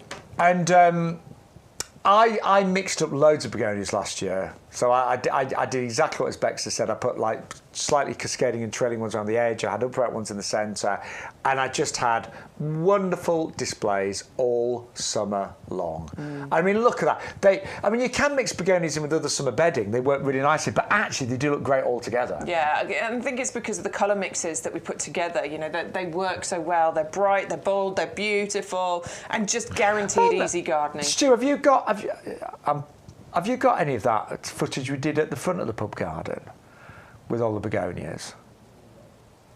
Because I did a mixture, but they just were amazing. Yeah. And they're colourful, they're so easy. I know we filmed it in the wrong format, didn't we? It's going to do something for you. It won't look quite as good as it should do, but you'll forgive us. But the reason I wanted to share this with you is because I have to plant in mass at the pub garden. I have to plant in mass at the pub garden, and I need areas to be easy. I have not got the time every morning to go around the pub garden, deadhead, then do my mum's garden, then come to work, then go home and do mine. But they just looked after themselves. I mean, I did feed them, but they're not as hungry as fuchsias. They're definitely not. You don't have to worry too much. I'm notoriously bad at feeding on a regular basis, and I still had months of summer displays from my begonias. And again, it's the deadheading. I mean, yeah, there you go. So that man are just a mixture of all sorts, to be honest. But all from YouGarden. But I mean, look at that, and that was no effort at all. Yeah. No effort whatsoever. And so I threw them in really quickly. They were in our compost, to be fair, our pre-professional compost, and they just flowered like that all summer long. And I did not deadhead a single one. Yeah, that's the best thing, isn't it? Look at them. I actually like when it deadheads itself and the flower drops to the floor, and then you've got a lovely sort of puddle of them on the floor, and I think that looks really pretty. A petal puddle, Stu, yes. But I mean, that was just a random selection of begonias from YouGarden, and I have to say, oh, I want to go sit in that pub garden. We've got to do. I want to sit and have a pint of beer. Well, we need to do it this year. We really do. Whoa, yeah, and enjoy the. But I just wanted to share that with you because, yeah, that was so easy. And everyone there's a couple of parking spaces. And everyone's going, oh, look at those begonias. But that's what our begonias from YouGarden will give you with minimum effort, maximum results. Amazing. And you get 18 of those. Yeah. I'd be tempted to buy more than 18, to be fair. Yeah. They really would. Right, the other one that is really popular, again, I've grown for a number of years, and I know you're going to be growing these this year. I am going to do it this year, yeah. The jumbo flowered fuchsias. I've always loved fuchsias. I like... there's something about the flowers. They're so obviously a fuchsia. You never look at that and go, what flower is it? You know it's a fuchsia flower. And I always describe them as dancing ballerinas. I agree. You know, those lovely kind of full skirts, and then you've got the legs out the bottom, which are the stamen. I think they're really pretty, really feminine, and I like the fact in this mix you're getting those 4 distinct different varieties: Voodoo, Swingtime, Bella Rosella, and Deep Purple. So you've got some really deep, rich colours, but then you've got some more pale and pastel-y colours included. They're fantastic, and they're big. This is what I enjoy about these. These are, you know, you'll see in a minute, they're palm sized. Yeah. That's Shaun's hand. Those are his ones that he grew last year. I mean, look at them. And I've got big hands. What's that one? That's the Bella Rosella, yeah. and that one's the Deep Purple. Deep Purple. Lovely. Gorgeous. They're all flowers. lovely. They really are. So the Deep Purple, you get kind of purple and white. Bella Rosella is like the pinky one, and Swingtime is the red and white, and Voodoo is the dramatic sort of purple and red. But yeah, they're just huge. But they do need that extra feed, and there's no getting away from that. If you want your fuchsias to stay flowering, you need to feed them weekly with Blooming Fast. You've probably all got some. Yeah, we did some giveaways, didn't we, with it? So if you've been stocking up on your Blooming Fast, that's great. If you haven't got any, go and have a look on the website for this. We do it in a variety of sizes. And you don't need to feed them until they're established, but once they start to flower, that's when you need to really feed. Weekly, yeah? Yeah, weekly. And you definitely need to deadhead. They form the little seed pods. They start off green, then they go kind of red, look like berries. If you don't take those off, the plant just thinks, right, it's done its job. So that is important. A little bit more is needed with the fuchsias, I'd say, compared to the begonias. They're a bit more hungry, and they do need deadheading. But it's still a small amount of effort for massive flowers that will steal the show. Honestly, there's no other fuchsias like those. Love it. Right, we've still got a few things to... we have, and we've still got 20 minutes left, so all good. By the way, if you've got any questions, if you just want to say hi, my name's Shaun Ryan. This is lovely Bex Edwards. You don't see Stu very often. You see him when we do our TikTok lives occasionally. Does he hide when you do them, Bex? He does hide, although he popped out the other, because I had to nip to the ladies, so he popped out while I did that. But Stu's in charge of everything technical here. He's the bright one, isn't he, Bex? He is, very clever. Yes. Very clever man. Yes, he's got a high IQ of 168. Oh, he did have. It's probably fading a little bit now. He's getting older. What's an average IQ? It's about 100. 130. Is it? Anyway. Is that average? I don't know. How would he be in a gardening quiz? That is a question. But he said better now than a year ago. True. Yeah, I'll give him that. So, but yeah, do messages, any questions, but very important, March is a few days away now. It really is. This is a busy time. Get organised, get planned, get your orders in, get some extra compost, and make sure that your gardens look better than ever and give you so much pleasure in summer 2025. Let's remind you of some of the favourites we've had today on YGTV. Starting off with that incredible Tuberose, really popular. The stock has literally just come in. So, remember, it's known as Polyanthus tuberosa, the pearl. The flowers are amazing. They're white, they're waxy. They form these lovely stems, about 60 centimetres in terms of height. But, very importantly, the fragrance outperforms even things like your jasmine and gardenia. Particularly at night, sweet, but spicy, sensual, deep. I mean, absolutely beautiful. In Victorian times, this fragrance was known to be a little bit risque when things were a little bit stricter, seriously. So, beautiful fragrance, 630004, and we want you to try those for the very first time if you've never grown them before. You do need to protect them from frost. They come from Mexico. They want to be warm. They want to be in a sun-baked position, and personally, I would grow them in pots because then you've got more control over the protection. 630004. Then we've just had a brand new Mediterranean range arrive. Jay in the chat was saying how amazing this particular citrus is. So it's known as Calamondin. Produces like mini oranges that they are a little bit, I'm going to say, tart. So they're like a cross between, I think, a grapefruit and an orange. I love the taste. They're smaller, so they're very decorative as well. We always say you need to protect it during the winter from frost. So you can be inside in a nice cool but bright room in the winter, and then sort of like end of March, April, you can put it outdoors in a nice, bright, sunny position. But the price we have got on that is absolutely incredible for club members, and it will arrive laden with fruit. All you're going to pay is £25.49. Then from the same range we have got the Volcano palm, the Chamaerops compacta. The clues in the name, it's a really compact palm, this one. Hardy to -10, no postage, of course. Everything on the show has got free delivery, of course, as ever. And it is a really, really delightful small palm that's easy to grow, that's winter hardy, and will never get too big. Maximum height, probably about 1 metre in the UK, but that will be over many, many years. Then we've got dahlias for you, and these are a specialist one. They're known as Blackberry Ripple. Beautiful colours. I mean, I love all the purples and pinks, and I love the kind of the dashings that you've got on that one. 630-314.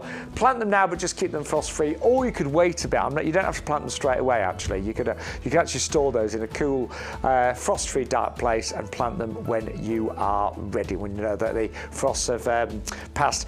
Then the one dahlia pack that we've got there in terms of value is the hybridizers mix, and it's a 10-pack, but you get lots of different types of dahlia. As I mentioned, you get cactus, semi-cactus, pom-pom, anemone, so a real mixture of different shapes and different colours as well.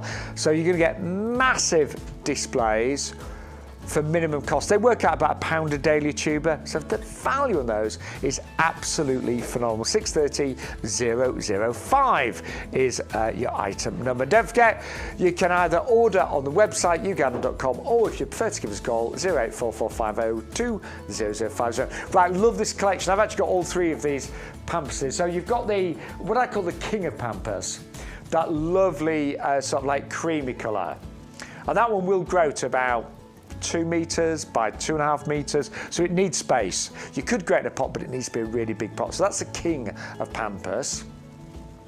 The Corydalis there. Then we have got the queen of Pampas, which is the pink one. It will grow to the same kind of size, but in a really, really sunny spot, it produces the most gorgeous pink flumes. So you get both pink and you get the cream. But to finish off this incredible collection, you also get the tiny one. And this is exactly the same as the king of Pampas, but it's a lot smaller. Really clever breeding. So this one goes to about 60 by 60 centimetres. Amazing. And that is only £19.97 or £16.97 for club members. And then don't forget, we've been really busy for the begonias. I mean, you cannot go wrong with begonias, and we've got all the different varieties. So we've got the non-stop. Now, these are really good value. You get 18 for £14.44 for club members, £6.99 if you're not, £16.99 if you're not. But they're more fuller. They're like double ones almost. But again, they'll flower all summer long with minimum effort. That's why they're called the non-stop mix. And we have also got for you the Super Cascade. These are sort of semi-trailing, so they do, I mean, again, the clues in the name, they're Cascade, you've got different colours in there, and they, again, will flower all summer long. $14.99 or $12.74 for club members. You get 12 plug plants. But we have still got a few little items to show you today. And we are back on Sunday. Bex is going to be with Adam. I'm at QVC on Sunday. What time are you on? Actually, it works out well. Again? Yeah. We're at slightly different times? No, it works out really good. So you're on 9:30 to 12:30. Yeah. I'm on QVC at 1 till 2. Nice. Yeah, so you can watch both. And we should say we always have completely different deals and ranges and offers. So you're not going to see the same things. It's always completely different shows and offers. But you can join Bex and Adam 9:30 to 12:30, and then join me on QVC, which is Freeview Channel 16, from 1 o'clock till 2 o'clock. Right, any more comments in the chat, Bex? Just Elaine, bless you. She says, I'm staying till the end. Thank you, Elaine. We love you. Elaine. I appreciate everyone's got to go off and do dentist appointments and funerals, Neil. Sorry about that. And Grimmy's going to do his son's garden. But Elaine, it is nice weather today, so we will forgive some of you if you've actually gone out and actually done some gardening. Yes. But the great thing is with YGTV, you can stream us later, any time. And if you ever miss a show, you can always catch up. If you missed Sunday's show or last week's shows, they are there for you to enjoy. Oh, there is a couple of emails. Hang on. Quick question from Andrew. I've ordered the citrus. Is it okay to use your compost? I've seen citrus compost. Is it better to use that? They do like a bit of ericaceous, actually, Andrew. So, yes, you want to have a little look at ericaceous compost for your citrus. Yeah. And I was going to say you could get away with ours, but then give it a good citrus feed. Yeah, you could do that as well. Yes, I don't think they have to be fully ericaceous. No. But yeah, have a little look at that one. And Margaret has sent in some pictures. She's saying the sun may be shining, but it's bitterly cold outside. I've sent a few photographs which show spring is on the way, and the Strolch has just arrived. Yay. Oh, she's got a lovely little hanging basket. We don't have time to go through all of these, unfortunately, but she's got a lovely little I'm not mirroring. She's got a lovely little hanging basket with those crocus just poking up. I've got a couple of little pots with exactly those crocus popping up as well. So that's beautiful, all Margaret. the free ones we gave away last year, man, have all come up again. Yeah. Yeah. Really nice. But, thank you. That's a sign of hope, isn't it? I love it when crocus, they start to pop up. They're coming out. We all know the bulbs are really starting to grow. It means the daffodils are going to be next. Well, some of mine are out, actually, just coming out. And then the tulips and all of your, maybe you've got, we also did hyacinths, didn't we? Yeah. You've got that whole bulb journey. Your alliums will be next. You've got all of that bulb journey still all the to go. tulips. I know.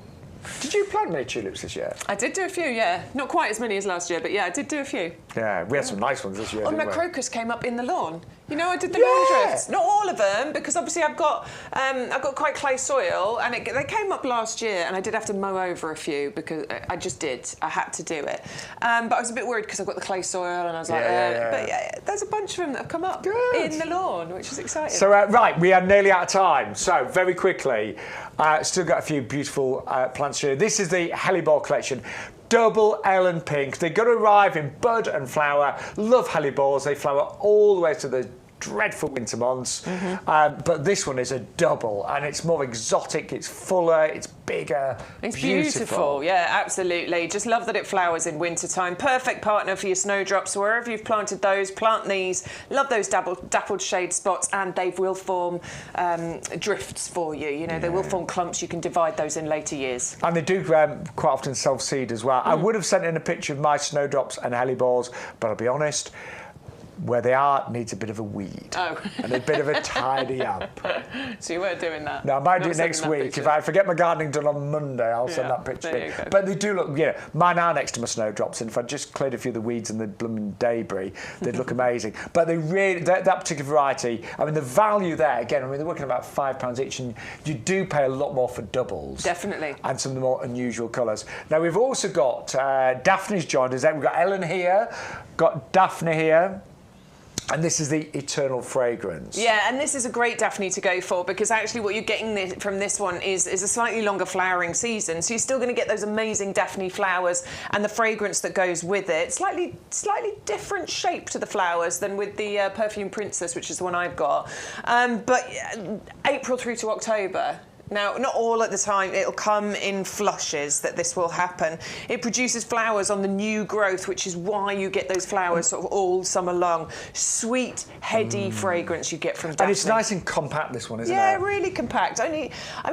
Maximum size, probably about 3 feet, and it's going to take several years to get there, because Daphne's a nice and slow grower. So, perfect pot plant. I was just going to say that. Great for, the centre focus on a pot, and then you can put you know, you could put your summer bedding, you could put your begonias around it, but I love the fact that it's not going to go wild and unshapely. Yeah. And beautiful fragrance as well. Right, I know we're nearly out of time.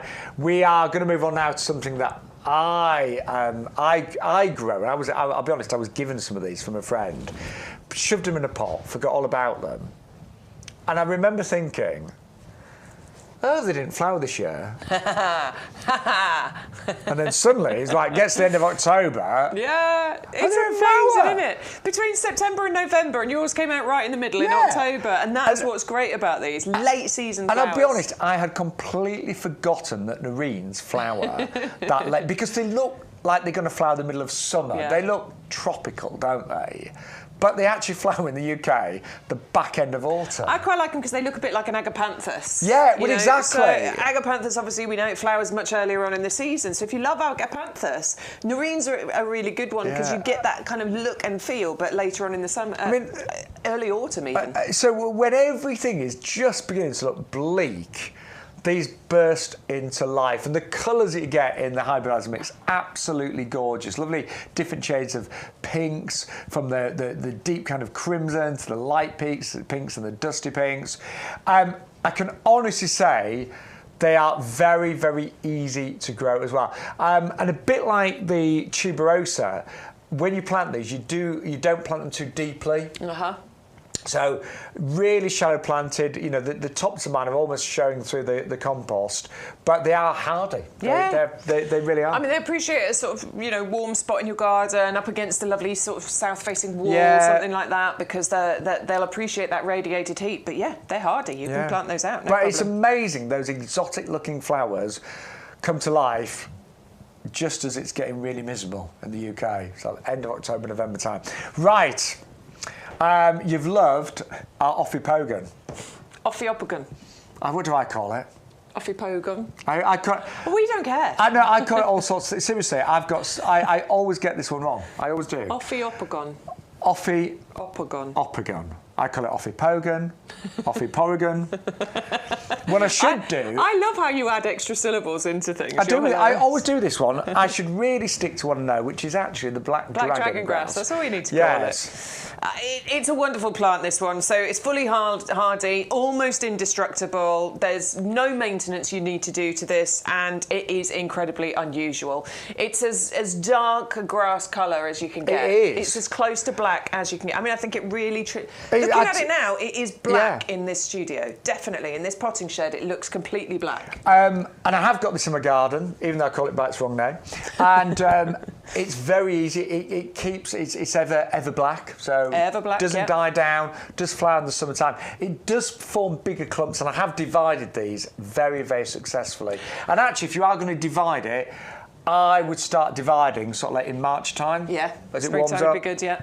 But it's very easy. You dig it up as a clump, and I remember just with my hands, you could use a knife, but with my hands, I just pulled it apart into clumps, replanted it, and ended up with lots of free plants. How about next to orange geums?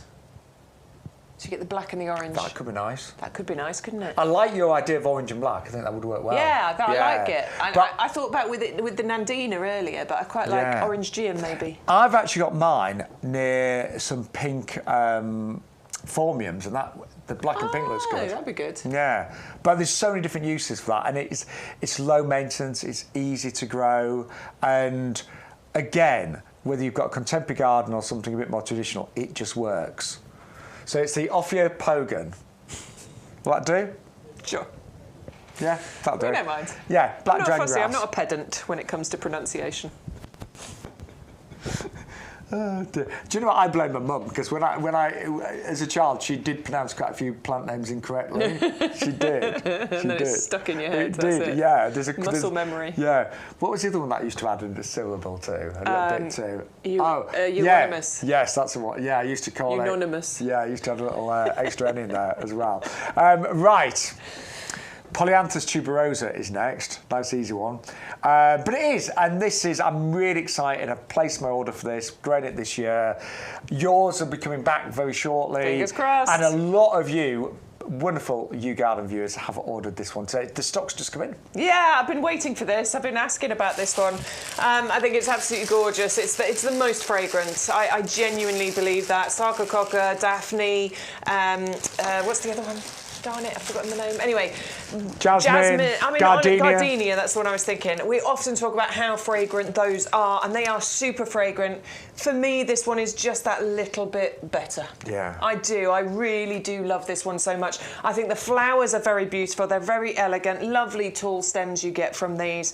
And the fragrance that gets even stronger in the evenings. Like during the day, it smells nice, but in the evenings, go out in the evenings in summertime. And the flowers, I love the sort of like waxiness of them. I love the pink buds, you know, that beautiful pink that then opens, becomes like to me, it's like a vintage white. There's a lot, you know, certain paint companies, you know, Farm & Ball, they do some lovely kind of vintage white paints. I could imagine one called the Tuberose. Yes, I could. I could. Definitely. There's something classy, elegant, sophisticated, exotic as well. I said about when they was first grown in Victorian times, they were known to be a bit risque because there was a sensuality about them as well. So, I mean, I'm just excited.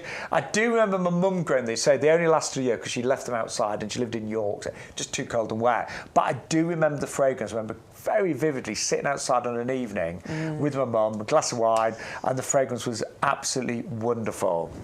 Look at that. Yeah, that's how you plant them. Look, just shallow planted. That's what I did with mine, and left them on the windowsill in my conservatory. And then later on in the year, that's what started to happen. Yeah. Those beautiful flowers started to open. They're pure white, absolutely beautiful. But then as we go up the plant here, you can see those buds that are still closed. Lovely, beautiful pink colour to the buds there. And that fragrance, just absolutely delightful. Please give these a go. If you've never tried them, it's well worth it. It takes a little bit to get them started, but if you do it, it's brilliant. Yeah, and I mean, I'm going to start mine. Well, my mum doesn't know it yet, but I'm going to start mine in her conservatory because my mum always has the heating on there. Oh, nice. And it's got lots of light, so I'm thinking that's going to be perfect. Yeah, perfect. Yeah. So my conservatory just got I think it got a little bit too cold because I didn't get all of them come up. Most of them did, but not all of them. And I think it just got a little bit too cold in the evening. So nice, you want a nice warm start to those. But let us know how you get on. We can't wait to see your pictures. We really can. Right, also popular today, we've got the Callistemon. And a lot of you know Callistemon, the bottlebush plant, but we traditionally think of it as being red. But this is a pink variety. A lot rarer, you just don't see the pink. You don't at all. And look, I mean, it's an evergreen plant, which is fabulous. And I will point out, right at the top of each of those stems, there's a bud there that I think is going to turn into the flower. And honestly, it's at the end of every single stem on this plant, those beautiful buds that are then... I think that's going to turn into a flower, isn't it? And you're going to have those lovely bottle brush flowers on here. It's a great plant. And the pollinators love them. Oh, they do. They do. Yeah. Butterflies, bees. As we said, they do need a bit of protection. We said about harder to like -4, -5. So, and they hate the thing to avoid are really strong cold winds. So you want a nice sheltered corner, sunny spot where they can bake away. Pruning wise, I only know from my own mistakes. I don't think they like being harsh pruned. I agree. So just behind the flowers, spent flowers, just behind those. And I'm going to say little and often, but do it, you know, in the summer rather than autumn or winter time. So many buds. Big size, that, isn't it? Don't forget the tower pots. We do have that amazing deal on a twin pack of them. You are going to get 2 for the price that you can see on the screen right now. So that's under £15 each in the club, which genuinely I don't think we've done a price that low, particularly considering there's no postage to pay on anything that you buy from us here in the potting shed. We've got free postage on everything in the potting shed. You will pay postage for orders via the website, but if it's in the potting shed, it's free postage. And we should say they arrive. All these 3 pieces are deconstructed. They arrive in the big pot, but it takes, I'm going to say, a minute to 2 minutes to clip it together. Just clip it in and you're done. It just clips together. And if you do need to store it, you know, if you're going something annual like sweet peas, and at the end of the season you want to store it, you can just unclip it and store it beautifully. Right, we are going to leave you the details of the best-selling plant on the show. They sold out last year. Wow. They are back today. I've grown these for years, and I can honestly say the size of the flowers are massive. They're beautiful. Quick message, Bex. Just Elaine, you're a sweetheart, Elaine. She said she kept her begonia tubers in the shed. This is going in my black basket, the black dragon grass. And she says, bye for now. See you Sunday. Good luck for QVC, Shaun. Oh, Elaine, you're an Which absolute... is really sweet. You are a sweetheart, She's a lovely Elaine. lady. Thank you, Elaine. And we've been so honoured to share your gardening journey, Yeah, Elaine. all of you. Yeah. It's been great. Yeah, every single one of you, whether you're a new viewer, whether you're one of our older viewers, regulars I should say, not old, we love your company. And don't forget, Bex and Adam are back Sunday, 9:30 to 12:30, and you can see me with completely different products on QVC, the main channel, at 1 o'clock on Sunday. There you go. Right, you're going to go home. I am. Do some I'm going to go gardening. make some TikTok videos, I think. So you're going to do some gardening. Yeah, which That as will well. involve gardening. And I'll be back. We've got TikTok Live this afternoon, 2 till 4. See you then.